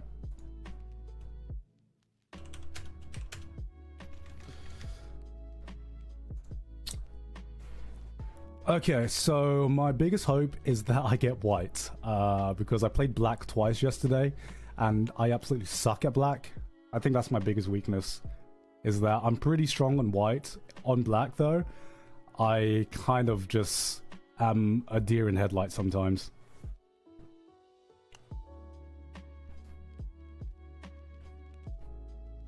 If I get white, I'm pretty confident.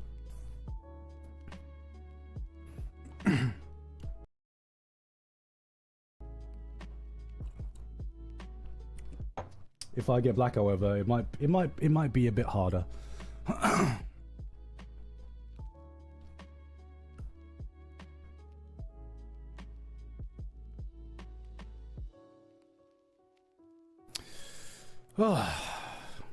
Damn, this is even more nerve-wracking than yesterday's game. Cool, because if I lose this time, it actually means something.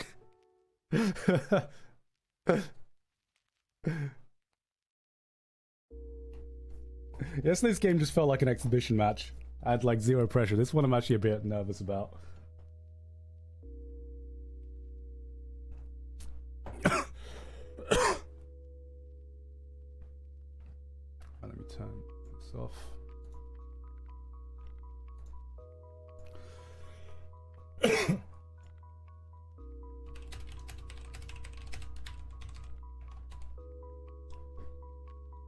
Alright, I'm in Chess.com/live. And we are good to go. Oh, wait, did I turn off notifications? I did not turn off notifications. Alright.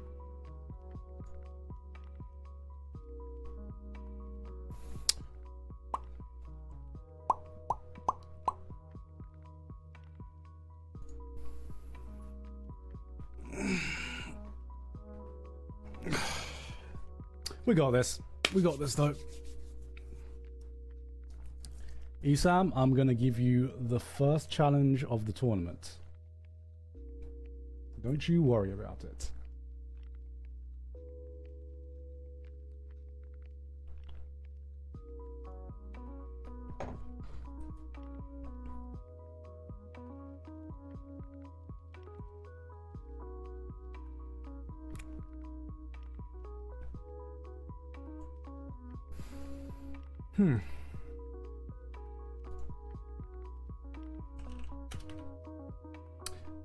Man, you know, Esam's a fucking gamer because he just said good luck to me. Good luck, have fun, guys. We're playing chess. This is a gentleman's game. No League of Legends. No League of Legends here. Everyone says good luck, have fun, and they mean it.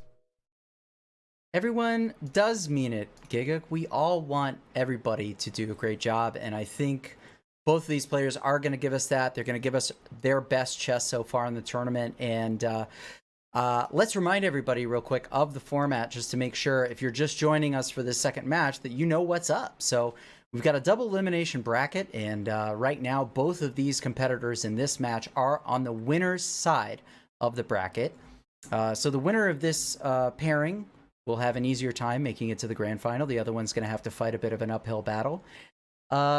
The time control for these games is 10 minutes on each player's clock, and they will gain 5 seconds for every move that they make.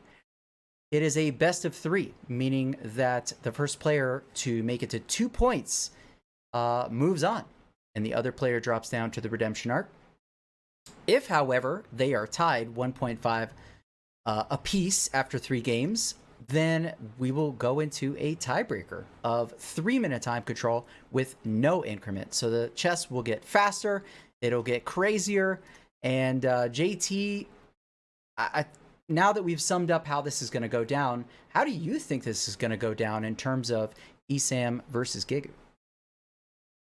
Well, from the first game or the first match that Esam played, he almost played flawlessly, and he played really good plans. He did not seem his rating. He seemed way above his rating. But Gigguk, on the same note, is a very logical player and takes advantage of mistakes, even as small as they may seem. Like, because sometimes CDawg made a mistake and he was quick to pounce on it. So I'm really hoping to see a nice battle of logic here. Not so many mistakes, but strategy in these games. Yeah, they both played really impressive chess yesterday, and they've also been practicing. I watched Esam earlier today in live chess while I was setting up the show, playing 10-minute chess, and he must have been going for like 2 hours or something. Played some strong moves, but also lost a few games, and he's actually shaking off the nerves right now. Maybe so is Gigguk, and we're a minute away from the start of this match. And wow, this is going to be an epic battle. And I don't know what else to say other than I am stoked for the chess that we're about to watch. And yeah, man. I mean, it's time. This match is going to shape the timeline and the arc and everything. This match here is going to define the whole tournament arc. So this is the most important thus far. And they have started. They're off. Gigguk starts with the white pieces, and let's see. I've already got a pre-move or two on Esam's board. He pre-moved d6, which I think makes sense. Is not really a dangerous move to start off with, but I think we're going to see fast moves in the opening from Esam, and he knows what his setup is going to be. And let's listen in.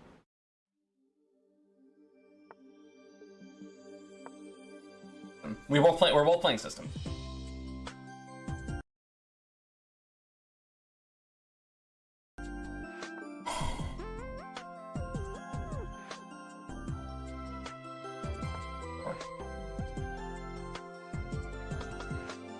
I don't know why you would play h4, but sure.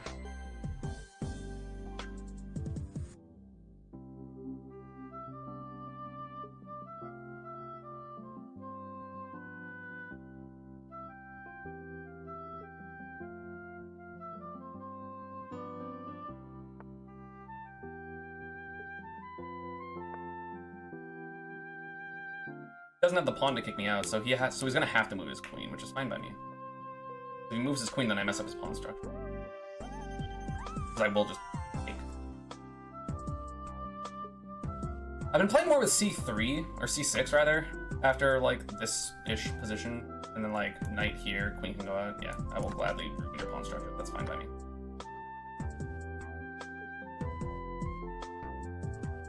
You know he's gonna like push this probably. That's fine. There, it's like, hey, skedaddle.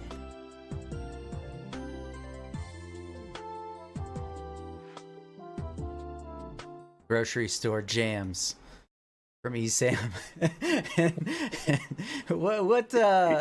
What do you think about that H4 move? Is that to go for H5? Is he expect? Well, typically in these kind of positions, what Gigguk was playing, then he shouldn't play H4.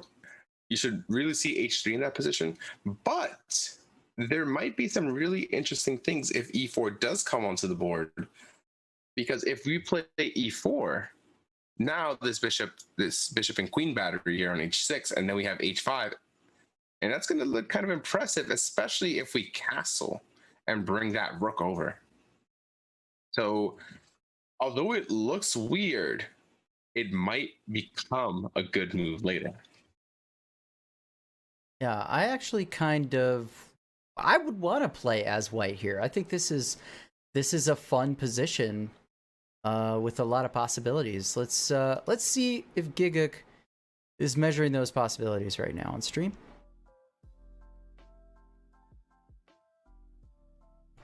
Kind of want to start pushing. Okay, well I should be one pawn up, right? No, I shouldn't. Maybe I go there. He takes, and then where should I put my bishop? Maybe there. Then he goes there. Then it's trapped, and I go there. Well, if he went there, it'd be free, not trapped. If I go there, there's nothing really much for it to do.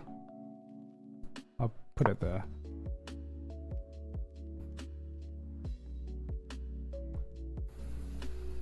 And if he pushes that, I'll just take. He's probably going to take with the queen, and then I'll castle, probably. This is interesting. This is very interesting. Queen E8. Not liking that move at all.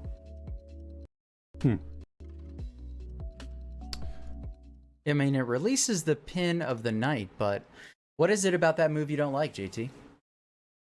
I mean, you're just allowing this E4 idea where we're going to just pounce over here. And this is something I would do almost immediately. I would be like, this is available? This is free? Yes. Right?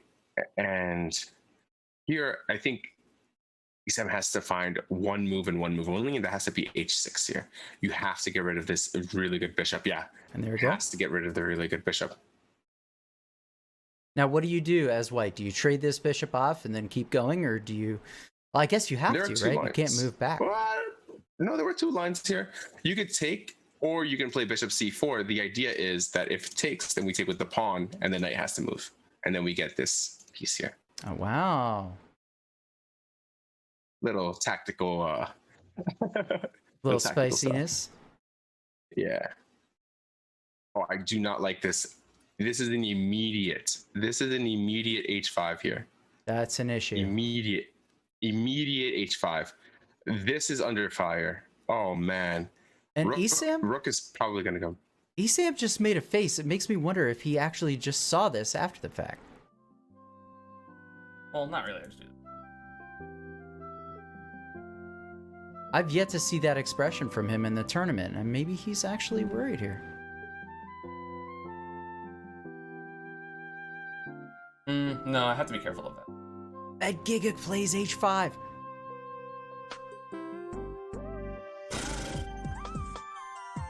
I say I ignore it, and I do this. And then I have that little white square opening, but now that pressure's gone. And I know that's a big thing. Or open the center way. Oh, definitely this way. Oh, I see what's happening. Okay. I understand. Is there a way that I can defend this with what I have? Because Wow, Gigguk is bringing some serious heat, dude. Yeah, this is this is looking really, really good. We have to be very, very careful here that if takes, we have to be vigilant in our calculation because we have to face, not that, but queen takes and bishop here. I mean, there is a line, right? Because it's pinning the queen to the king.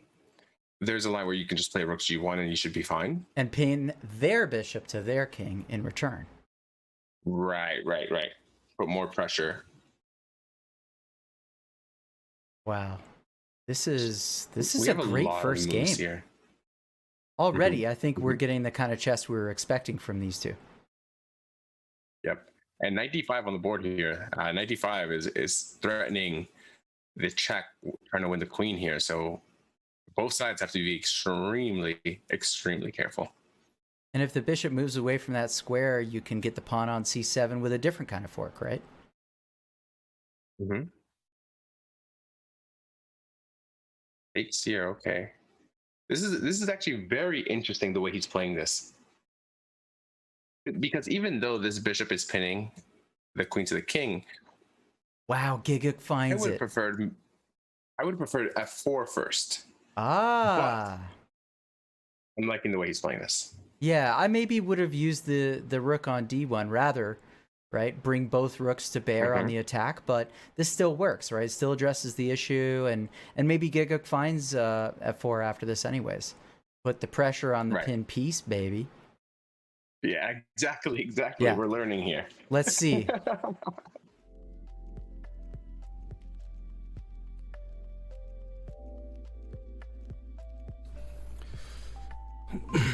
Both players also have a lot of time on the clock too, so we're gonna get an end game. Oh, this is a tense fucking game already. Holy shit! I did not see that at all. That was dumb of me.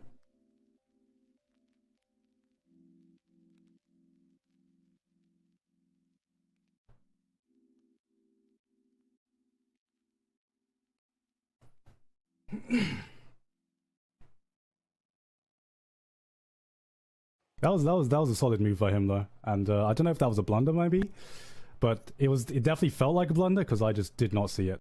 I will be completely honest, and I did not see it at all.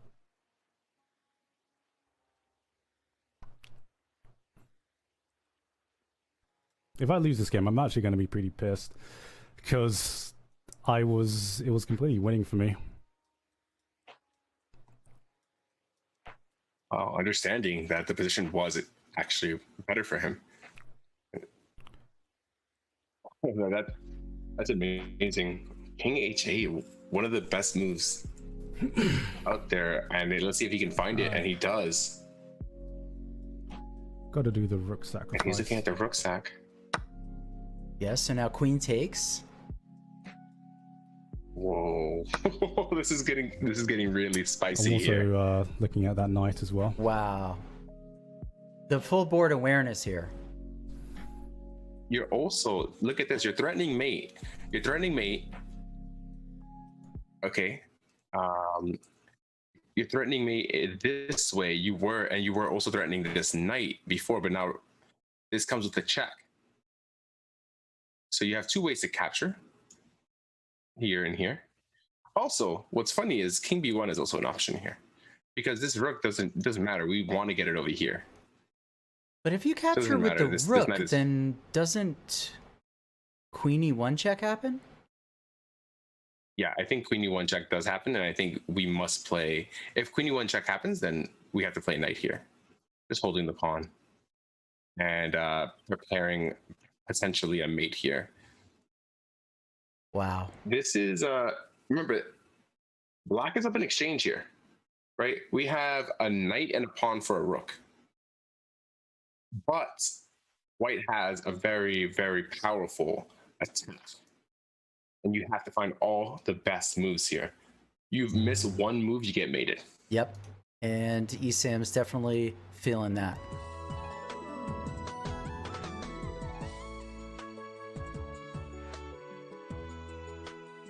If I go here to force it,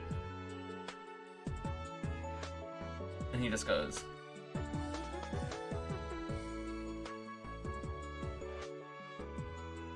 I stop this. This, I mean, he can force well, but he does this. Go here, then he like comes down.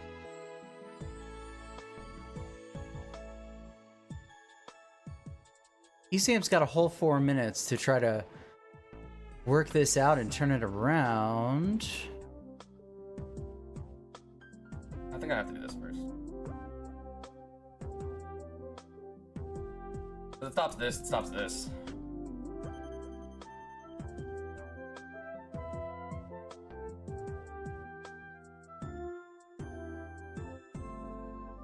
And if I can get out of the situation, now I can do this, and that's way better, unless he like does this. Okay, so Esam sees that Rook G3 is a problem.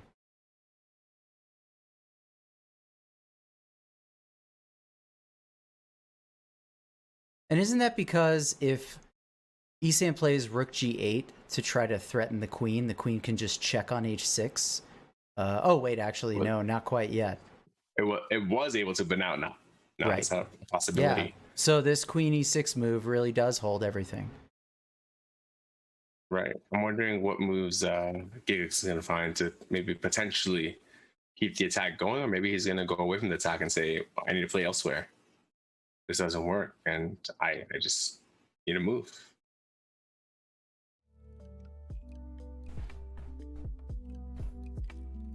Because if I go there, he's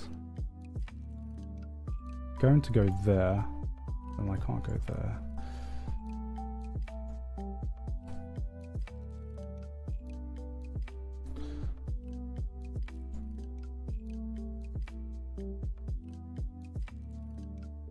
Are you pushing this up? Push this up, give my knight somewhere to go.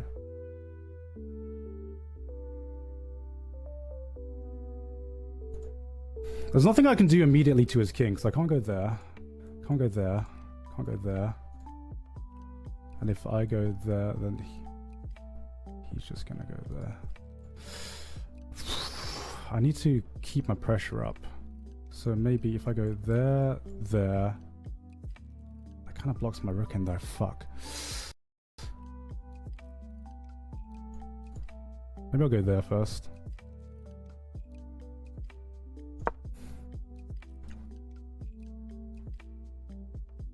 Oh shit, my queen's got that.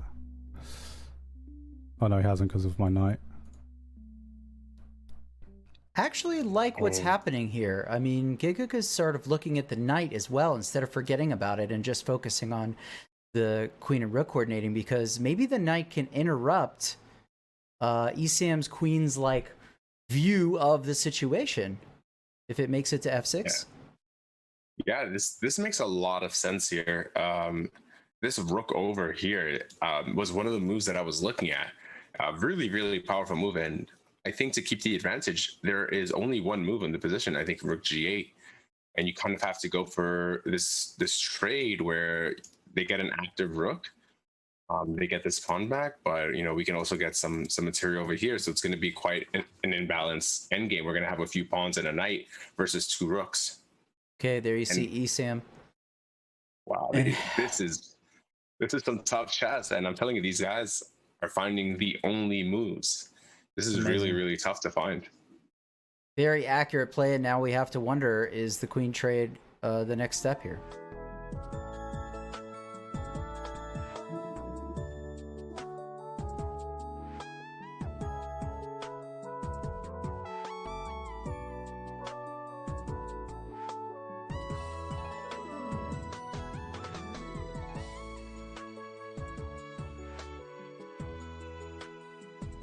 You know, this music makes a very tense situation Very chill. Imagine like the worst move possible is like that. Yeah, I totally agree with you there.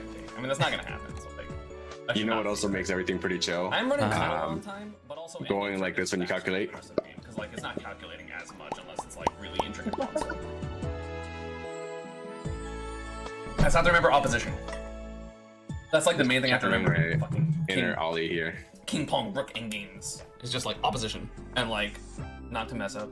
Somebody needs to make like an actual music track with that. Oh yeah, they had the sample. Yes. They had the sample Ollie. Said no. Interesting. You know what's interesting? Esam was just talking about remembering opposition. So he's already thinking about, okay, we're going to trade everything off, and then I have to remember how to push a pawn with my king. He's already like thinking about something way in the future. It's really, it's interesting because it really speaks to his state of mind. Right. Wow, look at this. This is something else. Yeah, he's playing some strong stuff, and if he can find, there are pretty much two good moves here. Right, and these two moves are both threatening this, but you have to be careful because we have some mates of our own if the queen moves and some trades. So let's see what. I really wonder what Sajam is thinking here. Sorry, Esam is thinking here. Yeah, we see some arrows on the board. Looks like he's considering some of the options that you pointed out.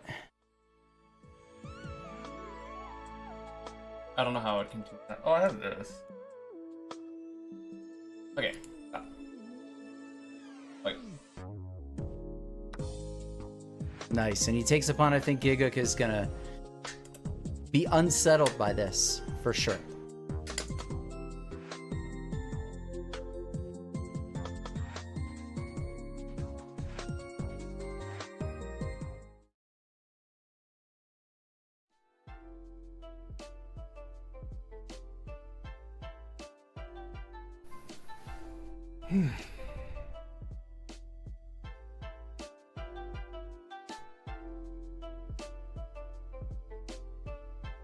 Let me see what he does. I think that's the right move.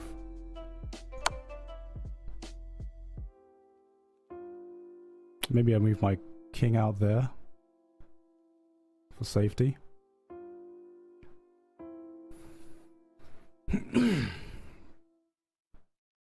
How sneaky would be like b3 after this? Oh boy. It would be pretty sneaky. It would be really, really sneaky, but I'm wondering, and he just played rook g7, no way. Oh this is my a classic gosh. PP on the PP There? moment here. He goes there. Wow, he What can you sees do? it? He can't do anything. Oh my gosh. This is the classic PP on the PP moment. I push pawn Does up. Esam know? These are terrible. It's He one goes of the there. two. It's one of the two. It's either amazing or terrible. I think we know which one. Because if he plays Yeah. like knight back, then I just run away. Oh my gosh, he doesn't see it. And we do see on Gigguk's side, he I mean, I can still, like, does play check, see the and then I pawn guess, like, move, Well, no, because he would block. but he hasn't quite decided yet. And he's done it. Esam's got to put 2 and 2 together here. Oh yeah. He's threatening me.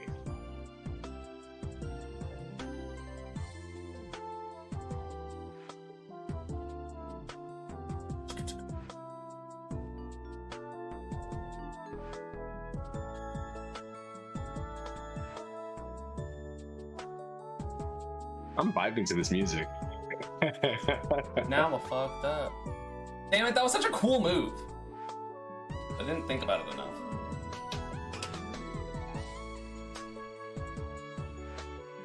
Yep. So, what is the move that they're going to play? I mean, rook. Oh, rook G. Yep. G8. So the rook is now defending the checkmate. But there it goes. And now you have a queen and rook combo here that can do a lot of work, both on the back rank and on h3, h4. Gigguk has a lot of options here. And Esam's queens may be misplaced as well. Yeah, I mean, I told you it was very tricky. Even though Esam had a small advantage, it was very, very tricky. And here there is a checkmate in 2 here, just by playing rook to h3 check. King has to come over because the rook is pinned, and then queen here is a mate. Yep, and the rook that was supposed to be holding this off can't move. Wow. Let's see if he can find the check. I'm pretty sure he can find the check, but I'm wondering if he can find the follow-up. This is amazing. Because this is not a typical back rank. But Gigguk's putting his queen forward as a candidate. Does this still work? Queen h4 should still work. Queen h4, rook h7, rook e8, king g7, queen oh, g5. I don't see it. Checkmate. I don't see checkmate. I don't see checkmate. I know there's checkmate somewhere here. Gigguk has a minute and a half, but he's done this before. In Tournament Arc 1, he found these kinds of mates with only that much time. Well, maybe it's because he's under pressure right now, but Gigguk did find a mate in 12 during our lesson. I'm going for it.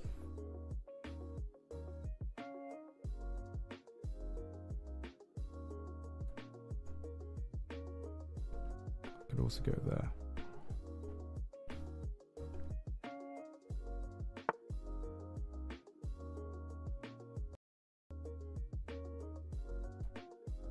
And he sees it. Finding rook e8. Does he see queen g5? He's got to find the rest of it. This checkmate? I don't think there's any way he can go. Can he block? No, he can't. Oh! Come on! Oh! Come on! Come on! Let's fucking go! Holy shit, my heart was pounding so much there. Wow. And Esam, he's stunned.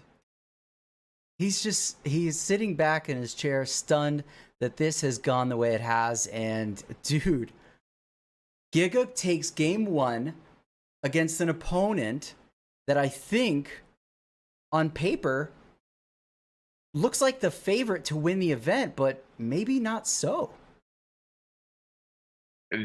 Wow, like there was a lot of back and forth, but they were playing extremely good chess, and Esam did have an advantage in the beginning, and he had a really nice position. But sometimes those moves, coming away from your king when you have a weak king side, and especially like playing the rook back into the pin, really just sealed the deal. Wow. So very unfortunate circumstance there, but there are, few games left. Because if Esam takes 2 games in a row, he wins.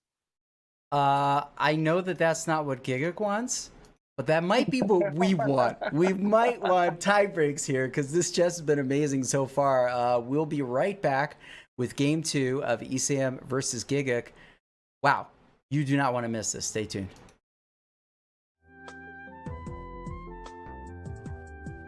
Check. Dude. I guess then I would go like here. Oh no, I just start checking them. And then I they were probably supposed to go back to here, and then I go, okay, I'm here now. That sucks. Okay, so it liked it this time. And then I'm glad I noticed that. Okay, so it did want me to, it wanted me to take with the knight really bad. Really bad it wanted me to take with the knight. It was a whole 2 points. Why? What did I do that put it in my favor of this? No?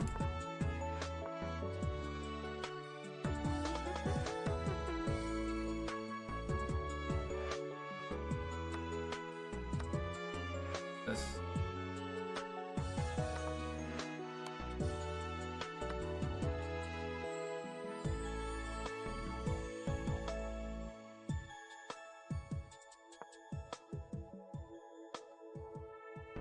I'll just get out of the way. Yeah.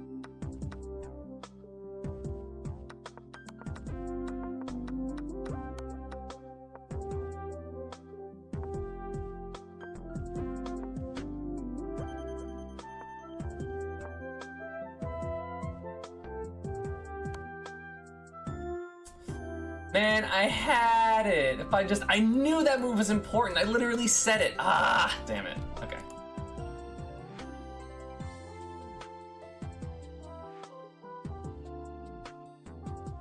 Bitch. Damn it.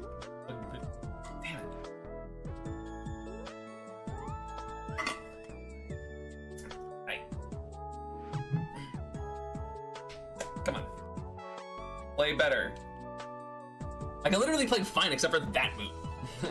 Just frustrating. I knew the A4 wasn't, or the F8 was important, or D8. I knew that was important, and I just ignored it because I was scared. So I was like, I have to force something now.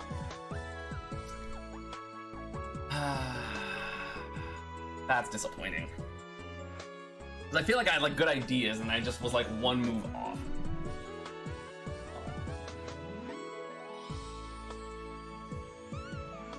How's Summit going? Have the bracket open still? I do not have the bracket.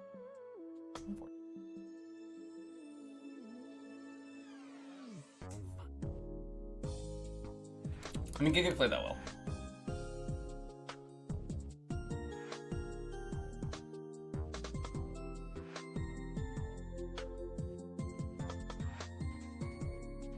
It's a really awkward looking mate.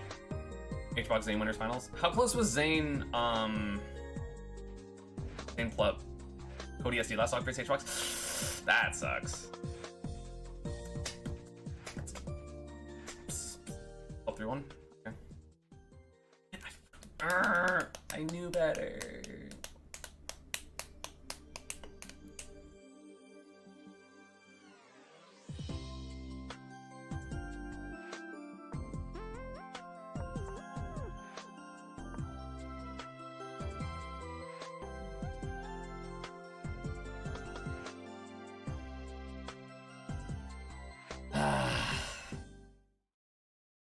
All right, JT, obvious question. If Esam is Pikachu, what is Gigguk? I mean, I don't want to give you another S tier Smash Ultimate character, so let's go with Fox. Because Fox is my favorite character. I like how you went in the Smash direction instead of the Pokemon direction, because you could have named, you know what I mean? That could have gone either way. You could have. What Pokemon is Gigguk? These are important questions that we need answered, maybe in the interview. I don't think we need to talk about the chess. We just. So if he up tilts, or if he wave dashes, right? Oh my gosh. Okay, game's gonna begin. Tomfoolery will end. One of my members of staff says Jigglypuff. I don't know that I should tell Gigguk about that. Whoa. Here we go. All right, the game's underway. Yep. Gigguk leading the match so far 1-0. Esam probably emotionally needs to win this one. Drawing the next one is not gonna feel great. And okay, D5. This is either a mouse slip, he wants to play E5 and he ended up with E6, or he has some tech in the French. Yeah, he seems pretty chill about that move. I don't know. He broke in the center very quickly. You know, in these kind of positions, he captures D5, and then we get like an exchange French. All right, that's not too bad for me. Ooh. Okay. What do I want to push with? Maybe that.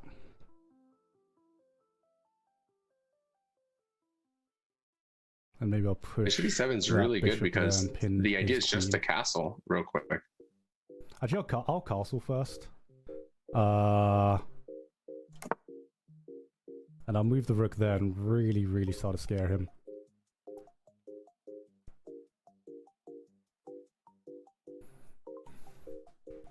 Like, if he's not careful, we could lose his queen. Because I push. Oh, he wants the castle now. Is there any way for me to stop him from castling? Okay, what I'm going to do is I'm Bishop going to move B4. bishop there. He castles, I take, and that's an awful pawn structure for him. Nice. Gigguk His already. calculation. Yeah. Amazing. Are we sure these ratings are correct? Because the calculation, the way he's playing his moves, bishop b4, and the idea here, oh man, is epic. The idea here is after knight to d2, rook e8. Where's his queen going? Up. Right, So, you have to play bishop e3. yes, Esam's got to block that. And now you have to find another great move. There are a lot of good moves in this position, but one of the best moves here is just to play the simple c5 to try to threaten here. And if you take, then we push. Ooh, yeah. And then wow. we have a fork. Yeah. So there's a lot to deal with here. There's a lot of forks. There's a lot of pins. He has this bad pawn structure that he was talking about as well. Whoa! I really want to see what Esam is thinking about this. Yeah, Like, seriously. I don't know. Yeah, this is a tough position already. Just 9 moves in.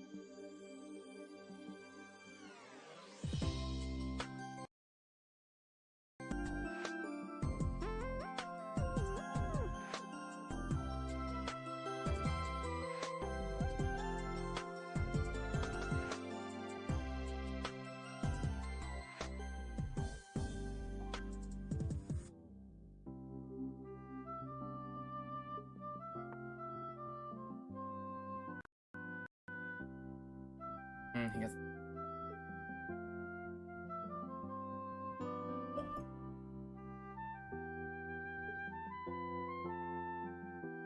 This is not the chatty Esam You're that playing we on saw Friday yesterday. Yeah, this is definitely not the Esam that was singing. we can do this. Ooh, there's a really nice line here. There's a really nice, cute line. I don't think it's the best line, but there's a line that happens after knight captures d4, queen captures d4, 5. Now, actually, I'll just put it on the board for you guys. Like, this is insane. I mean, like, for me, like, it's very cute. The queen moves somewhere. Let's say queen d3 and then d4. Wow. And everything is just attacked. Everything right? is attacked. So it's a cute line here, but I think probably the best move is just to play g6 so that you can play bishop f5, attacking more stuff. Wow. And just keep developing your pieces with tempo. But cute lines and amazing sacrifices is what I'm about. So Yeah, and those things take advantage of the congestion that's happening on White's side, but okay. Castles. Now, can Gigguk still bust open the king's safety here like he was thinking about earlier after trading that knight on c3? I think we need to go and attack some pieces. We need to get some weaknesses here. I would play maybe like knight g4. If I can get the bishop here in this situation, it would be kind of nice. This bishop is kind of bad here. So, and this queen is slightly misplaced. So, yeah, knight g4 would be one of my ideas, just to get rid of this bishop. Because if you can't take with the pawn, right? You can't take with the pawn. Sorry, you can't take with the queen because of the rook. So we're gonna have a permanent weakness. But let's focus on the moves that have been played. Yeah, look at this. Wow. And should take back with the queen. Very solid, very solid. And here I would just develop this bishop because this is the last piece that has to develop. Yeah, but these also exchanges good. actually maybe kind of slowed things down for Gigguk. Definitely. I think he had an overwhelming advantage, and then it kind of went less and less and less. But he's been playing very practical moves, right? Trying to get his pieces developed and trying to get everything into the game. So I'm not going to fault him. These are very natural moves, but sometimes you have to think a little bit outside of the box and understand what's really happening to play the best moves. And do you think maybe that that's said, a I do wanna byproduct of Gigguk being up a point in this match? That he's playing a little bit more safely than he might if it was still 0-0. Yeah, probably. I think he's playing a little bit more reserved. But he also said that he doesn't like playing with black at the beginning of this, right? But there's another cute line here, and I'm just gonna keep showing you some more cute lines. Knight captures d4 here. The idea is if bishop captures bishop, then we are able to check and fork the king and queen. There she goes. That would have been adorable. Adorable, right? just adorable. It's chess term. Its position's adorable. Like Jigglypuff. He wants to take up the trade back. We're not making that work. At least in this stream. It'll work on Twitter, let me tell you. I see. Well, I'll see it when I believe it, okay? Playing very solidly again. He is. There's been a few times I thought I've got him, but he's been playing very solidly. So it looks like the cap score of that first game, 80% Gigguk, 91% Esam. Very accurate. I push that first. And I just noticed I made a blunder in English. I'll see it when I believe it. I'll believe it when I see it, is what I meant to say. I'll see it maybe push when I first believe and it. go But that's there. like manifestation. Right.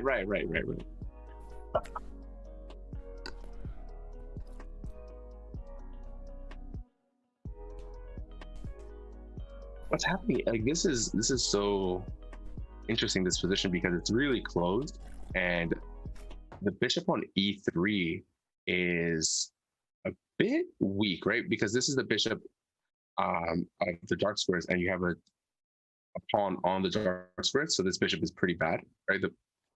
The bad bishop is, well, a bad bishop is defined as the bishop that is either behind the pawn chain or the pawn in the center are on the same color as the bishop, right? That's how you identify a good bishop versus bad bishop. Reducing And the this is a terrible mobility. bishop. Mhm.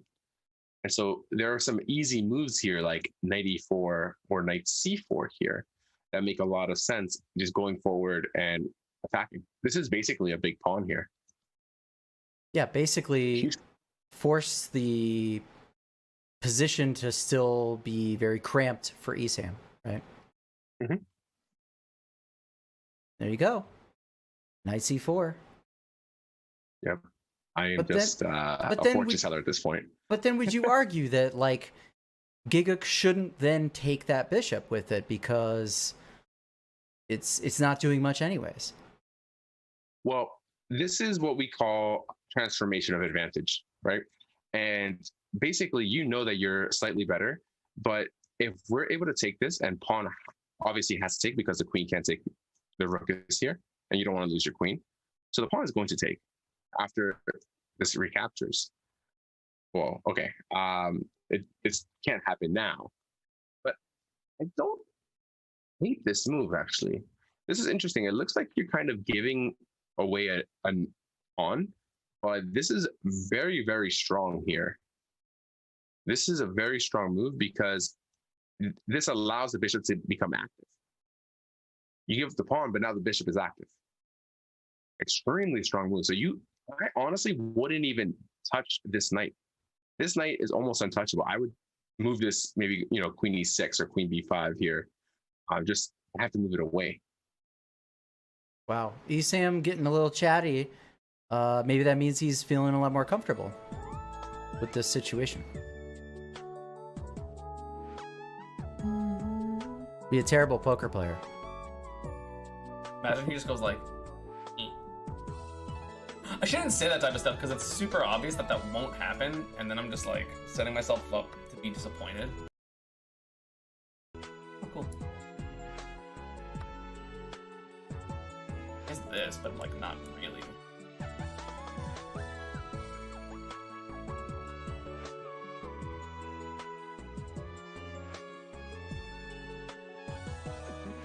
I don't even have to worry about that because it's covered. I guess he takes the pawn, right?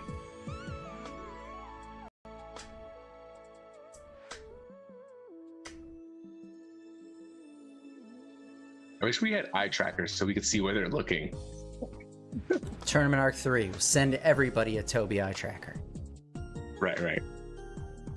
Hashtag not sponsored. Hashtag not sponsored. Yeah, not sponsored yet.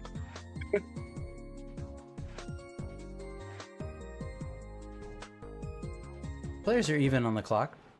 The position might get a bit spicy very soon.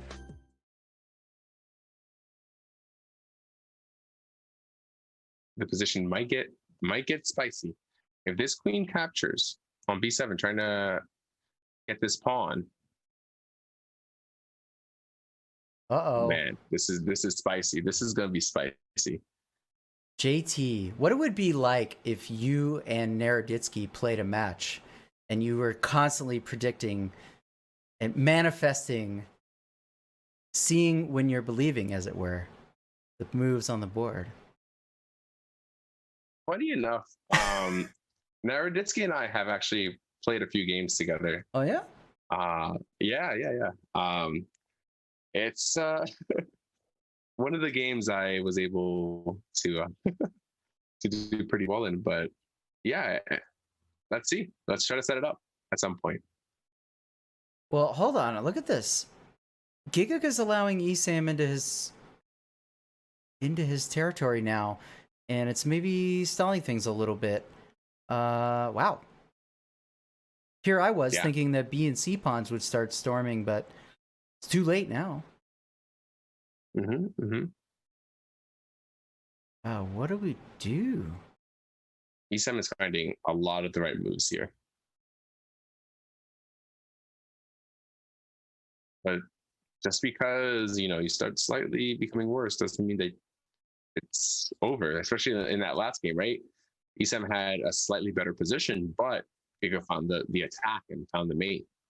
I wonder if it's gonna repeat here, because even though you do have an extra pawn, that means there are more files that are open to the king, like a move like rook b8 or rook c8 if the queen takes this pawn, right? So right now we have to kind of move the queen away, but if we can kind of bait them almost taking this, then we might have some action on the C and B file. Gigguk is contemplating a plan that I don't know. This is pretty difficult. I find sensible enough. Go after the other pawn with a threat of chasing after the rook, but then maybe it allows Esam to develop the rook to a strong square. Fuck! I just gotta move. I'm running out of time.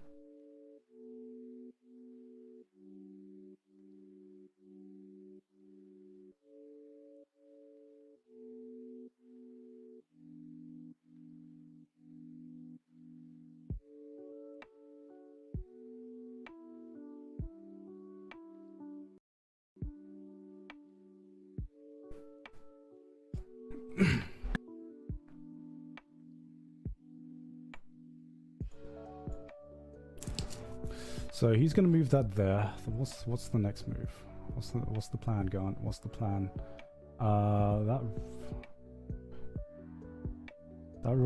That pawn's dead, I think. Maybe there. No, they can just take that's a free pawn for him. So you just got to defend the pawn and then go there. This is an important observation to make. You have to work out what's going on your opponent's time as well as your own, and that's what we see Gigguk doing. Don't just sit and wait and play reactive chess. Try to predict what is their best next move, and then what does that lead me to do naturally after that. Like that's real two-player chess. I know that last time in Tournament RQ, we're coaching Gigguk on playing 1.5 player chess, but now he's playing 2-player chess. Right, and it's awesome to see him transition, right? Because we were talking about that during our lesson. Like, we have to focus on our opponent's moves, and we have to actually give some value to what our opponent wants to do, because this is probably going to be a tougher tournament. So I'm glad that he's really taking his time and thinking. And rook d4 here, rook d4, attacking the queen and saying, hey, you need to move. I think the best idea is just play here. And if Esam gets greedy, again, we're going to have some play. So we have to be really, really careful and calculate everything out. Wow. This is another, I mean, I wouldn't be shocked if the accuracy on this game is higher than the last, because it just seems like both players are finding a way to keep the pressure, hold off against the attack. I mean, it's just like, this is fantastic chess. I would not be surprised if this continuation happened where Queen G6 takes here and then this happens and well, right, coordinating on the C2 he found square. Queen E6, right. He found, and you have to find one move to keep the advantage here, and you have to play on the D file. If you don't play on the D file, I think that with a move, well, I play on D file, I mean moving the rook H to D1, clamping this down, and I think you're going to give up a lot of your advantage here. Yeah, well, it looks like Esam is evaluating the attack first before deciding on plan of his own.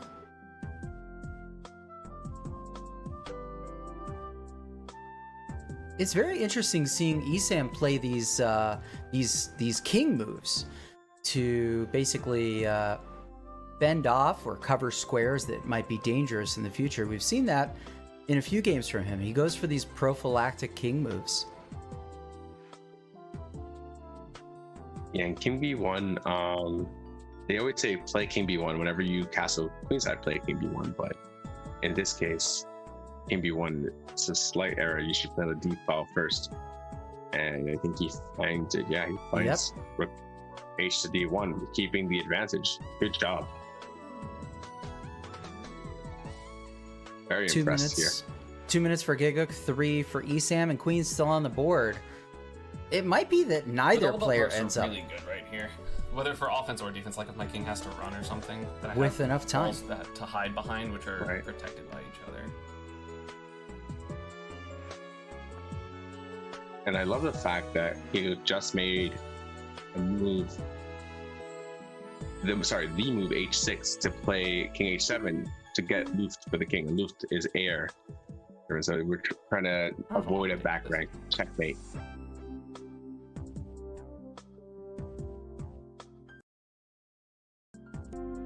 Like, how free is that?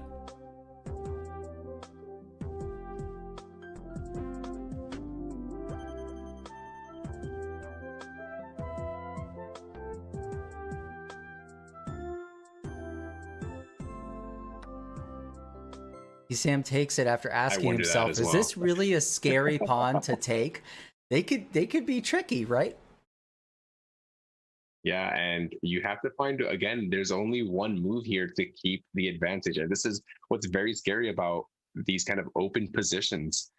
Esam has to find this one move, and this is, it might look like, okay, well, he's only getting here, but he's going to get the advantage if you don't do anything quick. And the only move here to keep any advantage is C3, because then you're letting black. And finding Queen A2 on your opponent's time is insane, because now Esam is even and he's still thinking. Yep. Become even on the clock. I would love to hear Barnes' point of view and what he's thinking about this position. He's up 2 pawns though.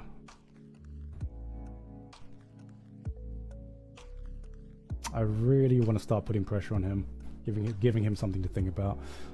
So what he wants to do is, if he goes there, I'll still go there. Checks. Checks. Takes. Checks. And I'm up. Alright.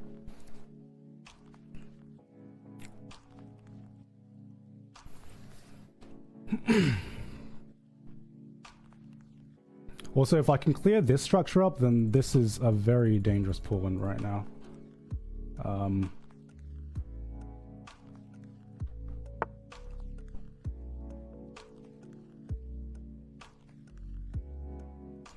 I think so Queen C4 on the board, and we should not trade. Good job, yeah, and the absolute best move here.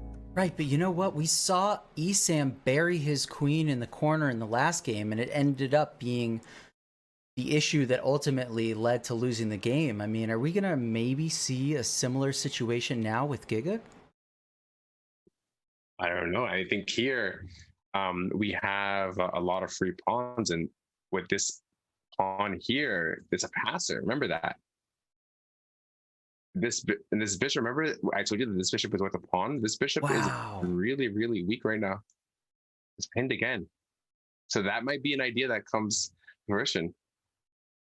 You know, I think that the move here just has to be here, and maybe it's just trying to push, or you know, queen e7 and trying to push. Wow. So Wow. E7, yeah. And here is up on time now. Remember, he had the time advance. He had a deficit. Now he has the advantage. So I would love to see what E7 is thinking, because now he's under pressure. Serious pressure. Although Gigguk has just released the pin on the bishop.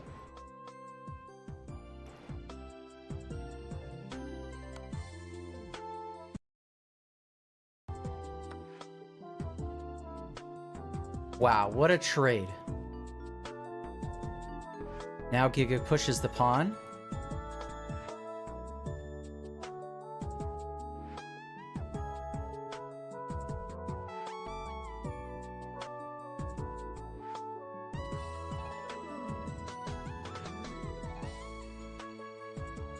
Less than 30 seconds.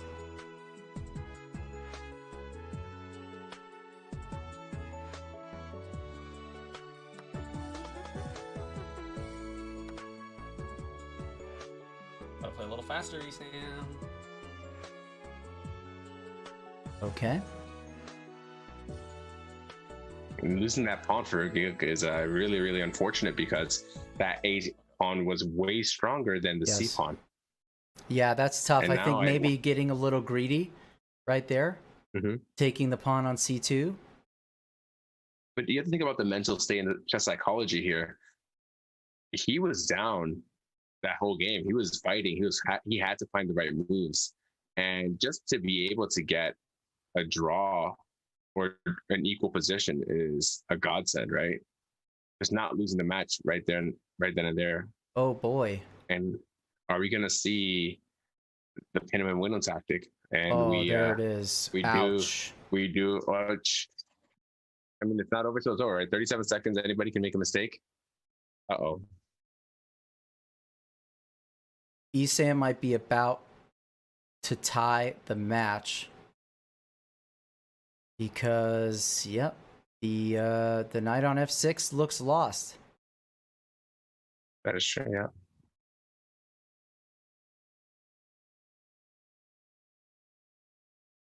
Gigguk may be building time on the clock with these moves, just those few checks. Right. But it's not a lot. They're still even. Okay. Not sure that I like that spot for the king.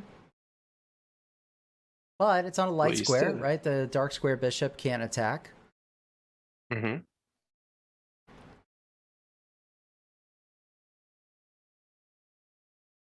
You still have to checkmate, right? Like, this is not that easy, right? Like, you have to still convert. And it's in Esam's court. You have to find all the right moves in a minute.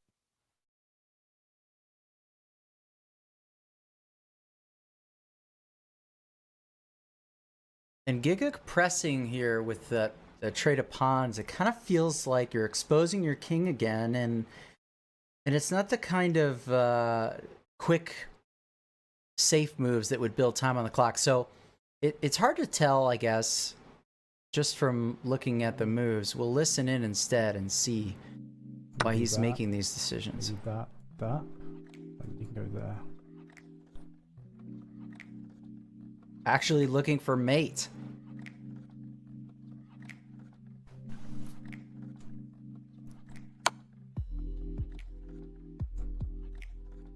Fuck.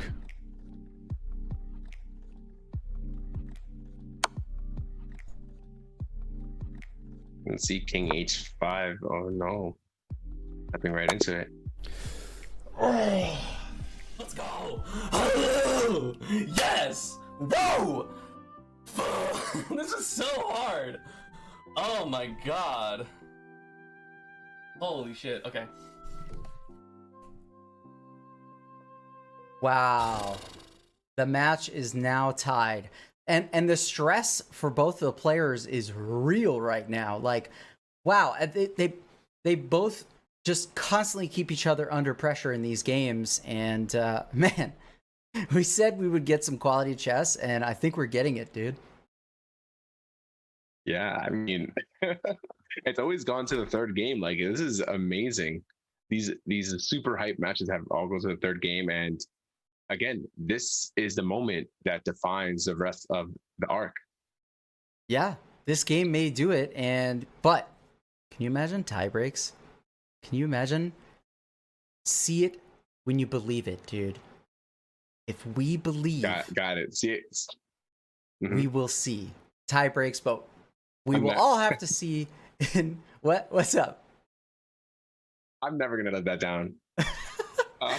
No, it's gonna be a bumper sticker now, man. All right, guys, we'll be back in just a few moments with the third game of this unbelievable match. What was the right move? Oh, I should have pushed the pawn up before taking that pawn. Fuck. Yeah, because I just gave him the pass pawn. And then endgame, I was just, I kind of was just moving because I was like really just running out of time. Very unfortunate.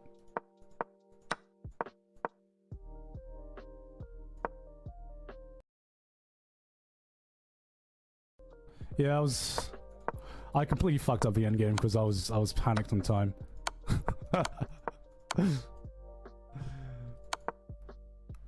All right, boys. Well, I guess I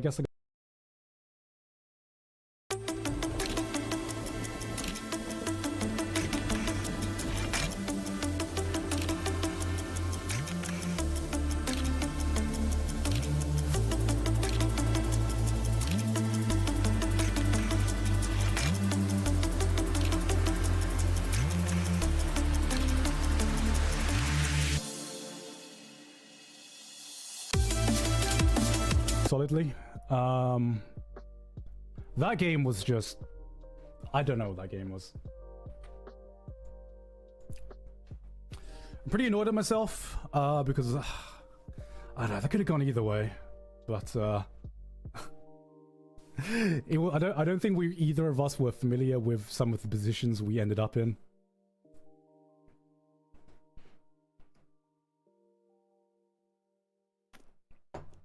He has a very different playstyle to Connor as well. Esam's like very much more methodic. He's very much slow. Connor is just like, Connor's very much like me now. He just plays aggressive, attack. This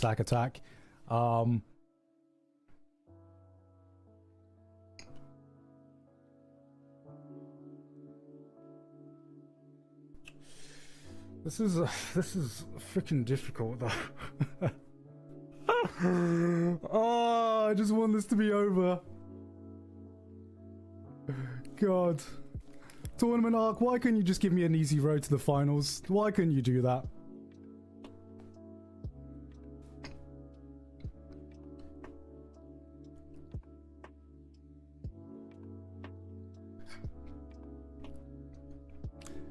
This is a lot harder than the previous tournament arc, I've got to say.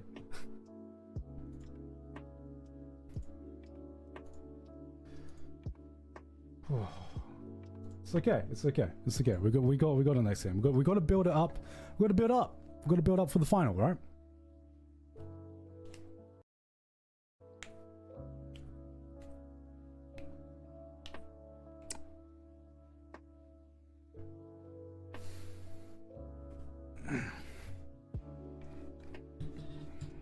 Wouldn't have been fun if I just steamrolled and got both games. Of course it. No, we've got to put on a show.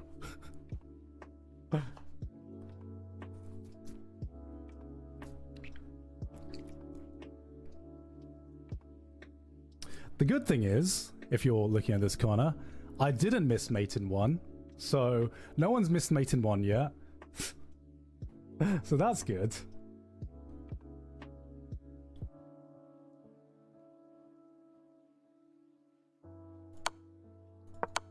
probably.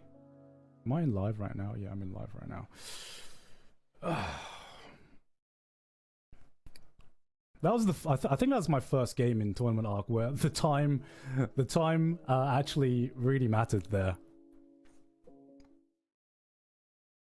It is time. OMG. We are going to have a game here. Both players are probably desperate to win this one so they don't have to play 3-0, right?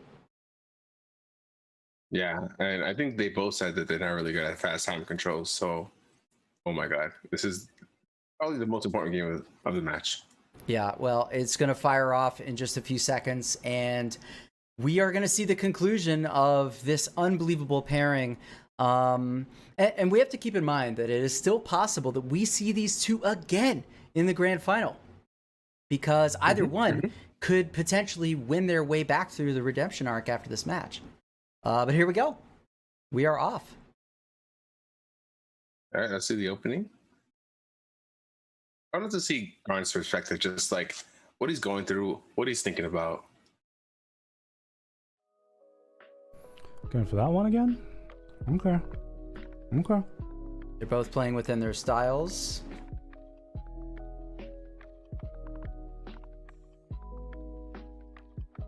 Gigguk goes for the center. Esam goes for sort of long distance control. Looks like he's playing the exact same line as previously. So he knows what I want. Oh, okay, he still went for it. And here he is a better position to play h4 in, and then if h5 in this position, if h5, we actually have the rook takes. Oh man, this is quite dirty here. Yeah, in the last game this didn't necessarily work, but this time it might be in time. Well, in the last game it did work because the last time he was white. Right, the last time he tried this h4, h5 idea, he got the victory. Right. But I think it was a little late, and Esam just kind of like gave him multiple opportunities to get there, whereas this time, oh, wow, dude. Yeah, quickly. I really want to know what Esam is thinking here. The pressure's on him. Yeah, and I wonder if this is a result of analyzing that game. Gigguk maybe sees how he had this opportunity earlier than he took. Wow. Amazing. Esam has got to be unhappy about this. Oh, yeah.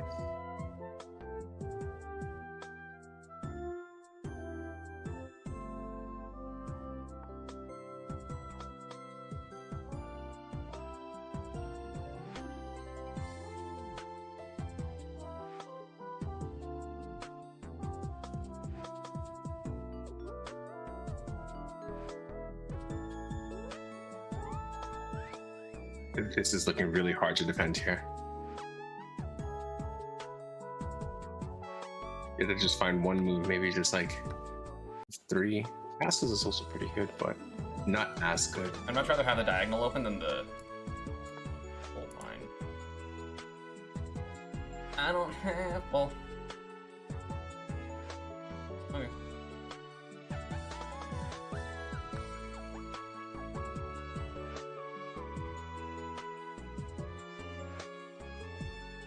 I mean, but what's a rook after queen h6 potentially, right? Well, here it's very interesting to note that maybe bishop c4 and then knight f3 and letting them take a rook so that the other rook can just take back and you have all the pieces attacking. Right. You continue to control that corner of the board where you know you're headed. Exactly. This is amazing. That's what I would do. I mean, I think this is there's a lot happening on the king side and there's only 2 pawns in your way. Wow, and there it is. Bishop c4 check. You don't make a move like that unless you see a path. Right. And I think developing all of your pieces, right? Because these 3 pieces have not yet developed. Right? Yeah, I don't put it past I don't put these players as ones that check just for the sake of it, right? And sometimes we see that with beginners where a check just feels good, but it's without a plan. There's no what after. Okay, now what? Whereas these two players, I mean, man, I want to see if Gigguk sees a path. Like, dude, this is crazy. And he's looking at the knight move. Like, I'm just gonna start pressuring. I've got to start pressuring.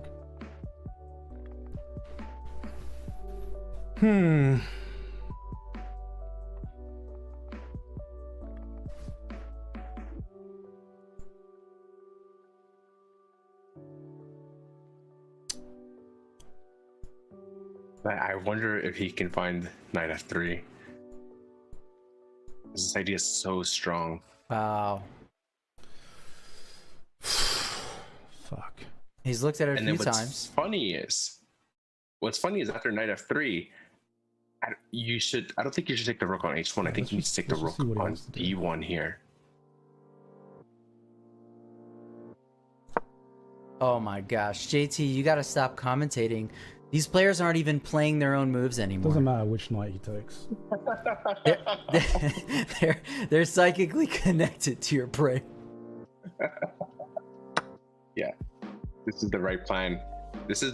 Yeah, knight captures on d1 and the king captures on d1 has to be played here, and he understands that this is not low level chess here. Right. This is yeah. This is some rough stuff. Doesn't take with the queen because the queen is well positioned here.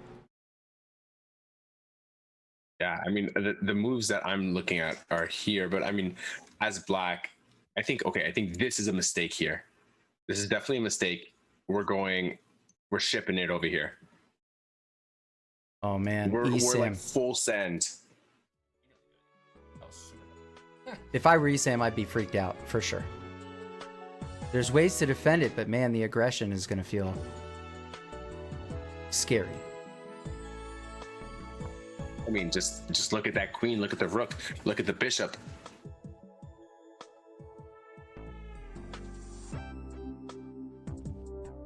Wow, Gigguk throwing punches, and now maybe knight takes e6 for queen and rook. It's defended by your bishop. Like, I think the strongest continuation here is actually knight captures h7. Right? And then you can come back to g5 because now you're threatening mate. You have to be very, very careful in these positions.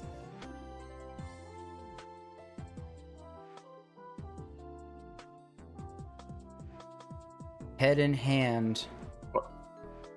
And Gigguk opts to take with the bishop with check. But after trading, you get a fork. You get a there fork. There is a fork here, right? But I feel like there's got to be something about bringing the queen in after recapturing that stalls things.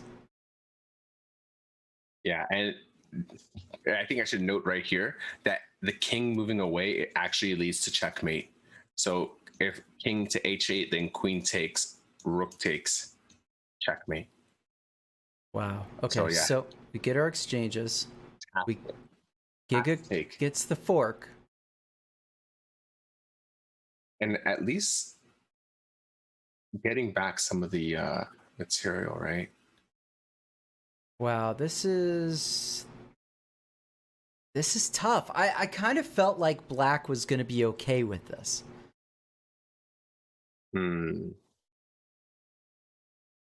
I think it's still about an even game. It's still about an even game. I think here we just have to trade off everything, get back the exchange that you lost earlier, and just Okay, but don't I want to hang on with my queen here? Yeah, you can maybe play a move like queen h3 and threaten over here, right? Man, maybe queen e6, rook f1. And Gigguk actually drew that on the board.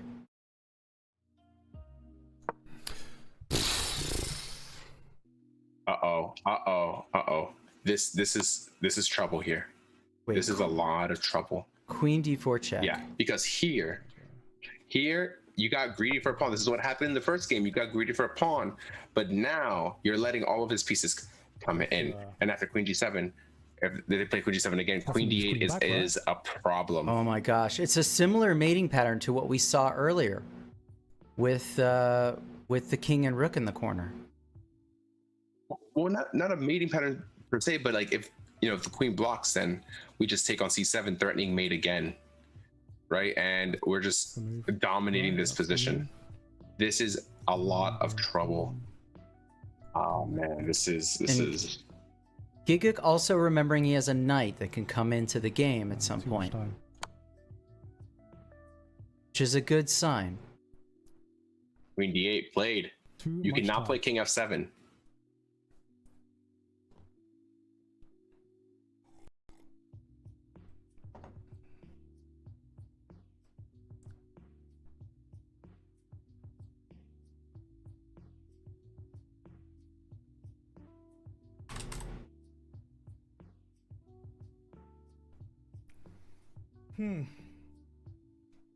His other pieces just hasn't been involved in the game at all today.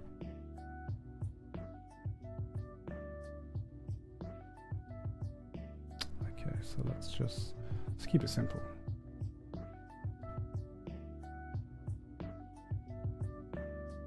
Take that, threatening mate. Wow, dude. Gigguk strong. Yeah, these guys are reading my mind. Or I'm reading their mind. So he has to move his queen. It's like a Vulcan mind meld. Yeah. You are becoming one. Is the student becoming the master, JT? Is he going to be an NM soon?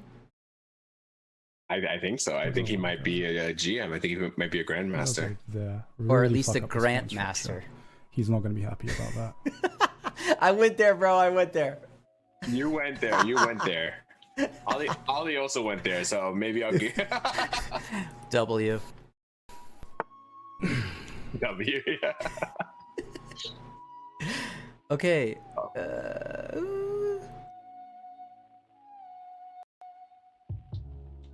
So I think the point here, it's that we do not trade queens. Although trading queens is perfectly fine, but I think the move here was actually just to play here, because now everything is pinned. Yes. Right, and then they can't block with the queen in that line. But here we can just take a whole bunch of pawns. But right, but yeah, now I think knight and rook are activated, and the tide may turn. Right.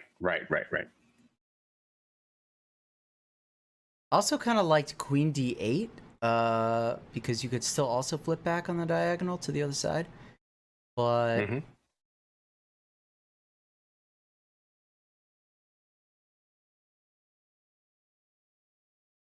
this is some strong chess, yeah.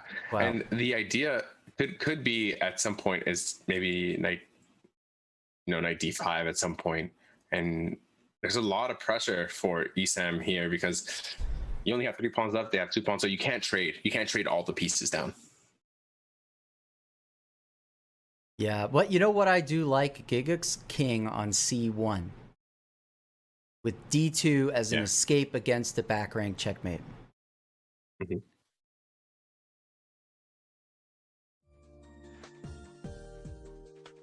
That'd be so bad.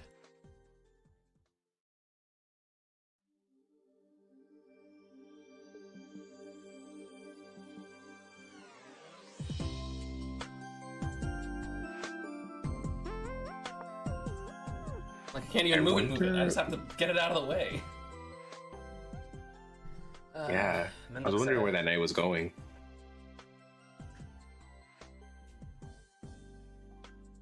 And I still like your knight move. I mean, again, well, I can't even. Yeah, d5 makes a lot of sense here. Like, all the pawns are so annoyingly defended. They're so annoyingly defended. All of them. Like, I think my next move is here.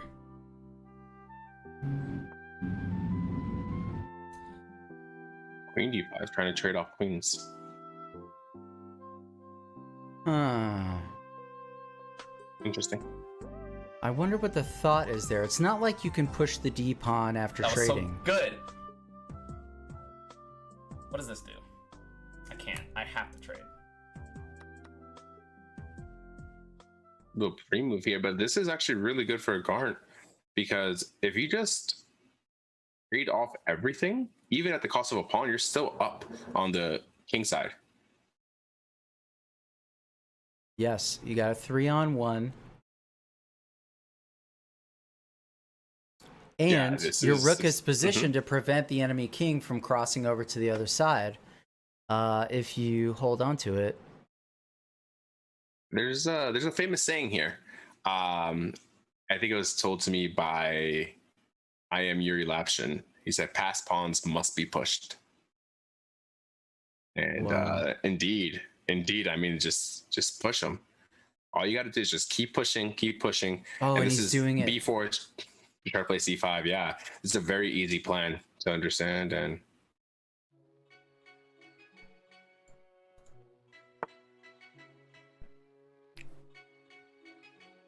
Garnt going for a simple way to win this. Can't go there. Can't go there. It's double checking for tricks. Gotta move that route. That's the only move.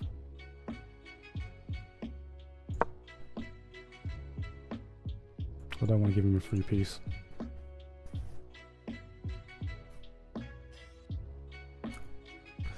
Alright, be chill, be calm, and calculate.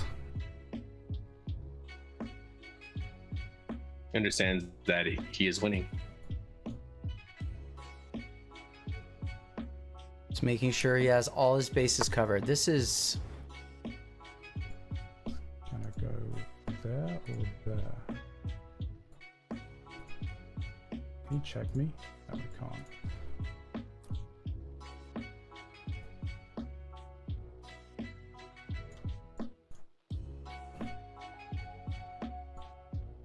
Goes You know what's funny is that move that up first. this position could also be played sometimes even down a piece. That's how powerful it is. Wow.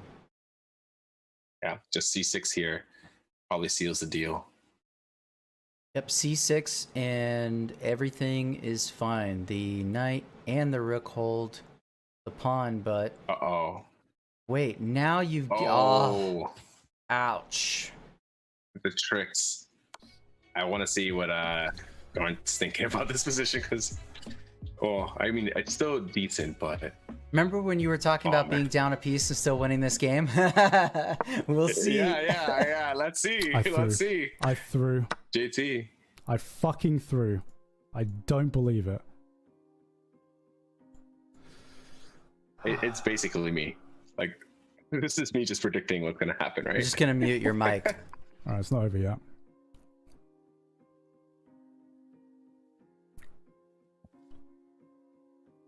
Hey, I like that. He said it's not over yet. It's not giving up. This is good. This is good. Yeah, he's got to see that he's fine right now.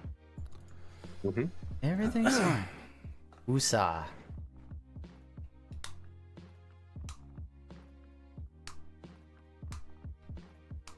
And there's plenty of time. 3:30 on the clock for Gigguk. Okay, gotta keep my head in the game. I gotta keep my head in the game. I'm still not out. I'm not out of this yet. Indeed.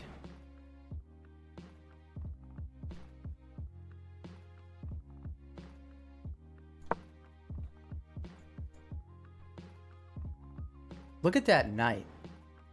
I just can't concede this side.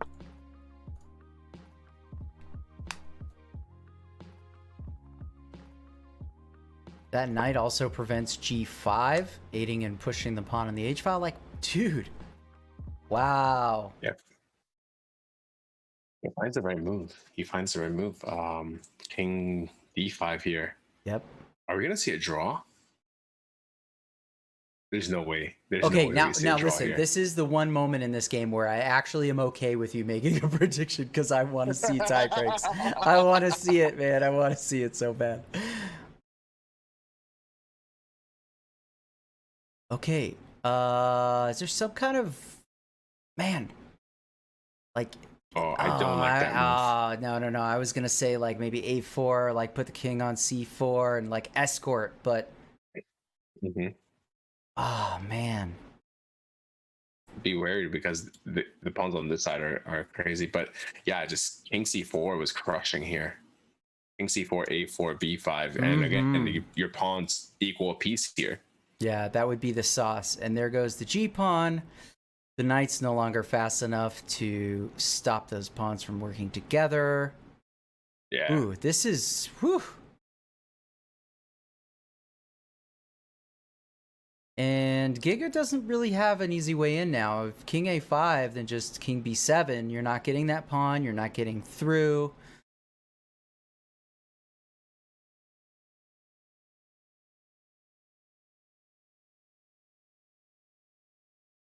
There's still hope. There's still hope. Yeah, can he see? Like man, and he's even considered the move, but then stopped himself. Yeah, because actually you can even let him take the pawn because of me. Sometimes. Oh wow, right, yeah. If the king ends up on a6, rook a8 is nasty. Esam is over here celebrating something.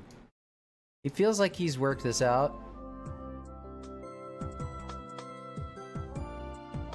This ticket.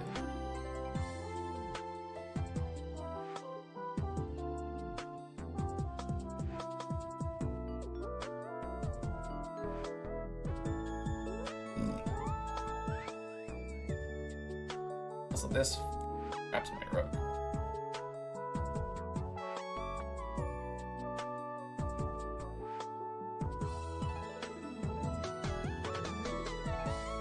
Oh, that's actually kind of funny because he's actually removed the opportunity to allow Gigguk to checkmate himself.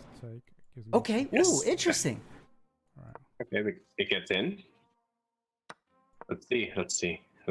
Okay. Oh, wow, look at this. There's still kinds of like checkmate dangers, but Yeah, I think you have to play king a5. Oh, king a6. okay, you've dropped the b4 pawn. Oh my gosh, but the tricky knight. If Esam puts his king on the wrong square.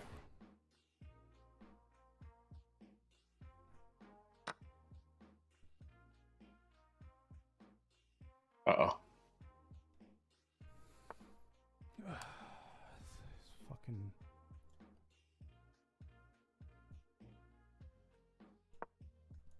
Here we go.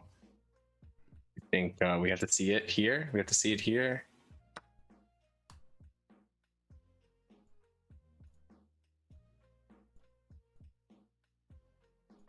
Well, people have a passer. Wow. Yeah, Gigguk's got the red carpet. And you can't play. You have to be very, very careful here. Did you throw this one? This could be a draw. Yeah, no, I've got that. Oh, and that comes with a check. Oh, I didn't. I can move the king. Oh, thank fuck.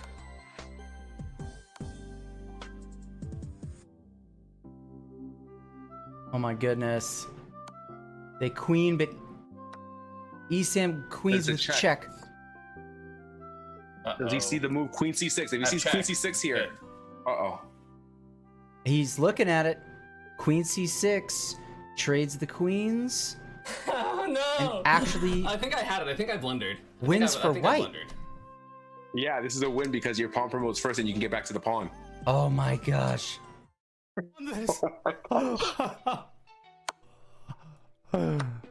Oh my fucking god. But there's still danger of a forced queen trade to draw the game. He's got to be there. It is. And now I think Gigguk knows what he's got to do here. Oh my fucking god. Alright, don't fuck this up. We did this already, yeah. Fuck this up. JT, do not say the one word that need not be said here. No, mate. Resist. No. Alright, take it slowly. Take it slowly. Take it slowly. Uh-oh. Slowly, indeed. You have enough time. And he brings the king over. It looks like he's got it, guys.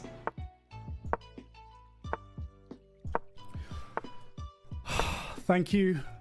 Thank you all who watched me almost throw that. Thank you to everyone. That was the plot armor once such again a good game. was too strong. I can't even be mad at that. That was so good. That was incredible. I think I threw that endgame.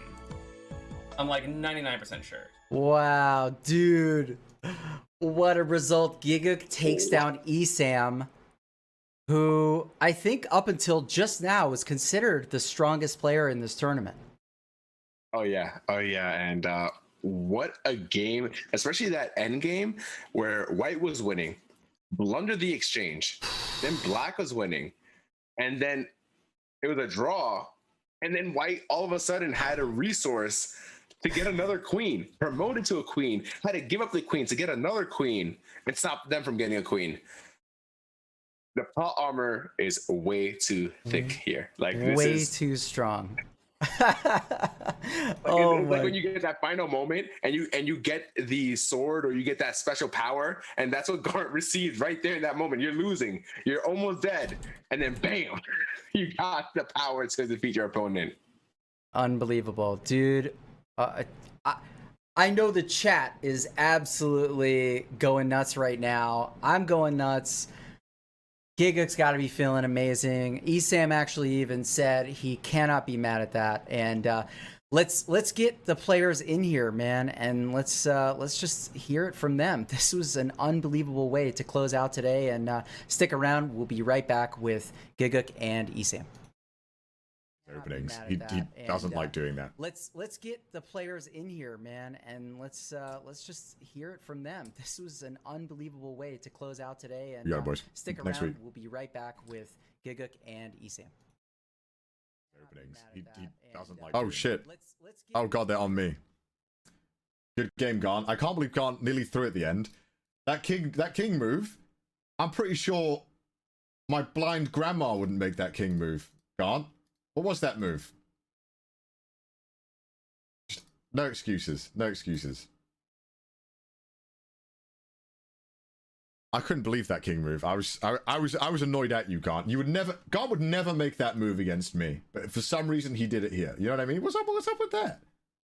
Very unlike Gaunt. Gaunt master? Bruh. Gaunt, I'm disappointed. You should have played better than that. But you still won. Congratulations. But come on, Gaunt. You're clowning on me? The disrespect.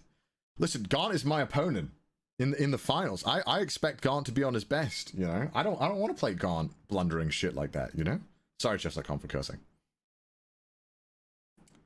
Look, let me bring this out. Where is it? Let me get the analysis. Let me get the analysis board out. Alright, look at this. Alright? No. No. What is this? What is this? What, are you 200 rating, Gaunt? Come on, Gaunt. I'm annoyed at Gaunt for this move.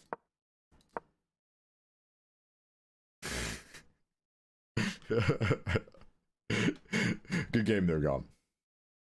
This is like my game earlier, just full of blunders. 200 Omega lol. 200 Omega lol. Good game there, guys. That was a great game. Very good game. Very good game. Full of blunders. Very good game. All right, and we are here with the players. We got Gigguk and Esam here. Esam, I want to start with you. A comment that you made at the end there is you said, I can't even be mad about it. Yeah. I mean, I can technically, but the way my mindset works, just in general, like, and this relates to Smash as well. If I think I'm playing well and then I lose, they got it. They're just better than me. I mean, or luckier, but like both work. Well, yeah, you were playing some amazing chess. I haven't seen the analytics for the last game, but in the first game that I beat you, you had a higher accuracy than me. I don't know. Yeah, I just messed up at the end. I don't know what it is about me winning with lower accuracy ratings, but you played some absolutely amazing chess, and I had to it literally went down to the last pawn in that final game, and I don't know, I feel like this was the closest games we've seen so far, and I thought I had thrown it all away with the rook blunder, because I remember saying on stream, I was just like, I'll go for the queen trade and I'll trust in my end game that I can finish off with a 2-pawn advantage, and then I immediately blundered the rook, and I was just like, happens. Of Classic course, chess. Classic chess. But yeah, you basically took advantage of every small opportunity that was there. Even when I thought I was pressuring you pretty well, you found a move that I just wasn't expecting. Yeah. And I felt like it was that way pretty much all throughout the games.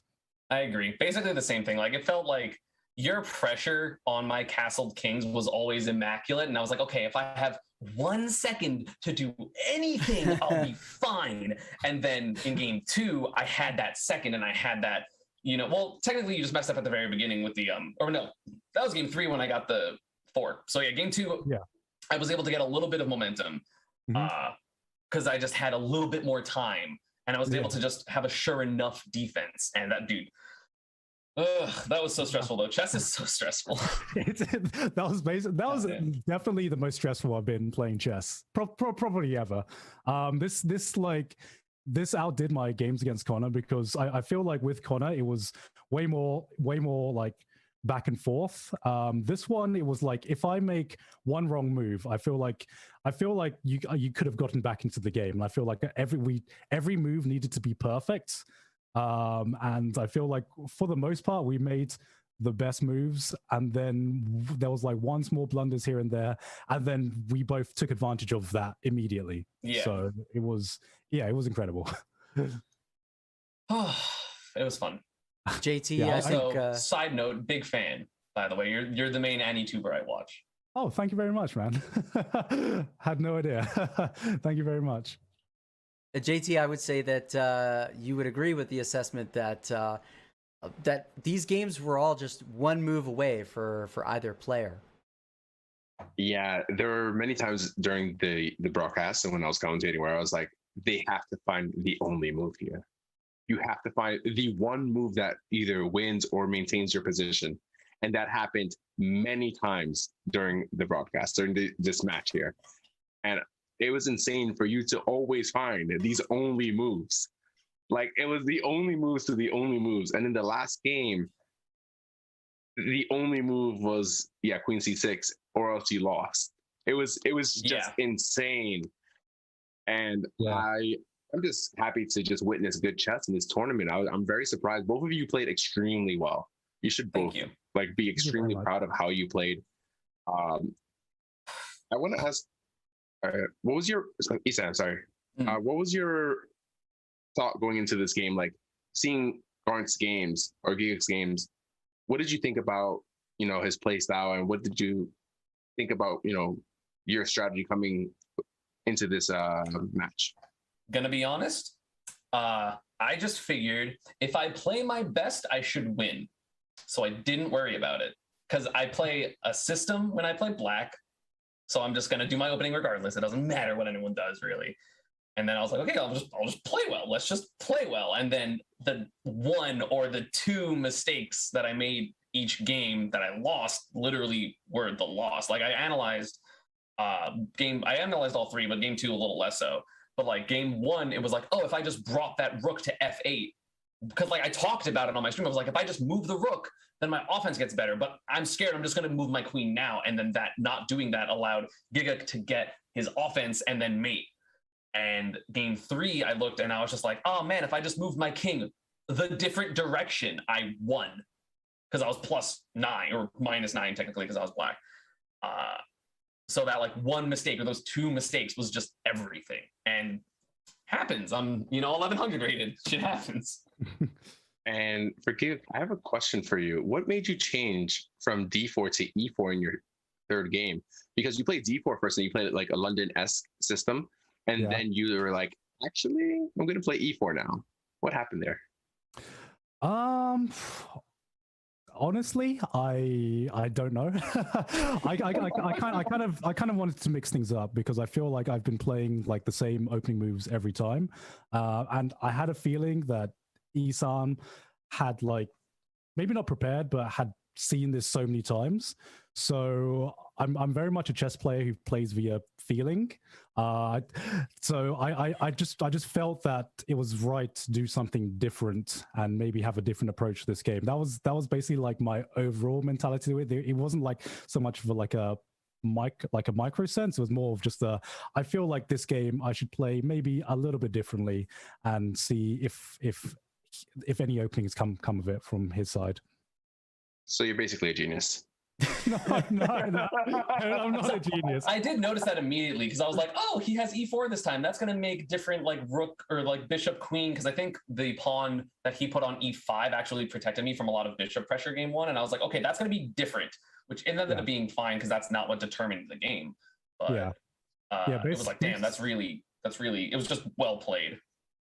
Yeah, in this type of, I'm the kind of guy who just plays, as I said, via feeling. And how I won the previous tournament arc was, I was like, at the time, I was like very much lower rated than Connor, but I more played the person rather than playing the game, because I don't study too much in chess. I really should study more.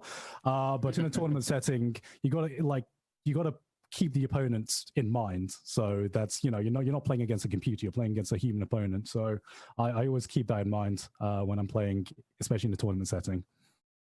Now, Esam, looking forward, you will now be facing CDawgVA in your next match, and you've got, yes, that's right. I saw that bracket is something, man. As someone that plays brackets all the time, I should be on the opposite side of losers in the end. Hey, we want everybody to earn their way back, and you may really have to do so because a lot of people believe that Connor still has the tools necessary to potentially make it to the grand final. So you do have 3 whole days between now and that match. What do you think you're going to do with those? Dream Smash Brothers. I mean, I'll play some games. I'll probably study his opening. I might ask Anna Kramling for help analyzing some openings, but I don't know. I really wanted to win because then, no offense to the players, we were the 2 highest rated players left in winner's bracket. So I was like, okay, that'll be fine. So I'll just win. And then I didn't win. And I'm just like, damn it. Yeah, I also really wanted to win this one even more than yesterday's one because the pressure is on in the next one. Like it's today it felt like, yesterday it felt like an exhibition match because it didn't really matter if we lost because we still could win through losers bracket. But today I really didn't want to go up against Connor again. I'm glad I have a much easier route now, so like the pressure's off me. But I can tell you right now, I know Connor's sweating. I know he saw all 3 games and he's like, damn, I need to play my best chess to even have a chance. I know he's absolutely sweating right now. Appreciate that. Well, we've seen, I think, the best chess out of everybody so far in this first weekend. And I know that we'll see more from both of you in Thursday and Friday's matches. So I want to wish you guys the best of luck, and we'll let you go with just saying that thank you so much for the chess that you gave us today. It was excellent. See you in grand finals. All right. See you in Connor in grand finals. All right. I'm looking forward to it. All right, guys. Have a good one. All right. Cheers. Peace. There you have it, folks. Gigguk moves on and is now only 1 match away from guaranteeing his spot in the grand final. JT, we've got a lot of matches ahead of us before then. We've got Kizzy versus Tectone, CDawgVA versus Esam. We also have, Ollie Rustage, and then the loser of that plays, and there's just so many steps before we get to that grand final. I just want to give you the floor for a second while we have this bracket up and just ask you, what's in your head right now as we move forward to the next weekend? Okay, so this is what's in my head. And obviously, I'm going to give you multiple, because if I just pick one, that's what's gonna happen, right? That's literally been the course of the stream. I say something, it happens. So yes, we need options. We need all the options. Hit me. So we have Rustage versus Ollie. What if Ollie wins, faces Garnt, and then Ollie wins again? And then she faces Esam or Connor in the end in the grand finals. What happens if Rustage beats Ollie, goes against Garnt, and then he wins, Rustage wins, and then goes to the grand finals, right? What if Garnt just wins it against whoever wins, and then he's in grand finals? Now, does the plot armor get thicker there, or does it dissipate? And now, does the antagonist from last time, Connor, become the protagonist? And then he has to have his redemption arc, and he comes back through everything, fights his way to the end, and actually win tournament arc this time? There's so many possibilities here. I think the most anime situation is that Gigguk loses this match, drops down into the redemption bracket, wins that bracket, comes back, right? You kind of, the hero has to suffer a few defeats along the way for it to really, for it to really take the story home, right? So I don't know. I'm down with that, but also I would have to say on your first point, Twitter will probably go down and never come back with the amount of traffic that will happen if Ollie makes it to the grand final. Oh yeah. But we can't count out Kizzy or Becky or Tecto. Of course. They have a big shot in this. You know, they have been preparing. They are ready to play some chess, and I have not forgotten about them. Okay, guys, there is a line where Teki or Kizzy can take the whole thing, go to grand finals, and win the whole thing. So make sure that you keep working. Everybody that is still left, keep working on your chess. We're going to have an amazing next week, and I just can't wait. Yeah, seriously. And you're absolutely right. Kizzy may have only lost that match through a few simple mistakes, and Tectone really did meet Rustage move for move. And it could have gone either way. Tectone could be in the winner's bracket right now, and definitely will still put up a good fight. That match will be exciting as well to see who moves forward. Dude, I cannot have imagined a better first weekend to this tournament. It's been unbelievable so far. The chat has been amazing. You guys on Twitter have been amazing. Just everybody everywhere. The fan art that I've seen, all the memes. Thank you guys so much for everything that you guys have contributed to this. It's because of people like you that we're able to have events like this. And thank you guys so much for being here. Yeah, agreed. And with that, we will bid you adieu for the next 3 days. And we will see you back here on Thursday at 5 p.m. Pacific. Thank you so much again, everyone, and have a good evening. Yep, and we have the after party very, very soon. So I'll see you there.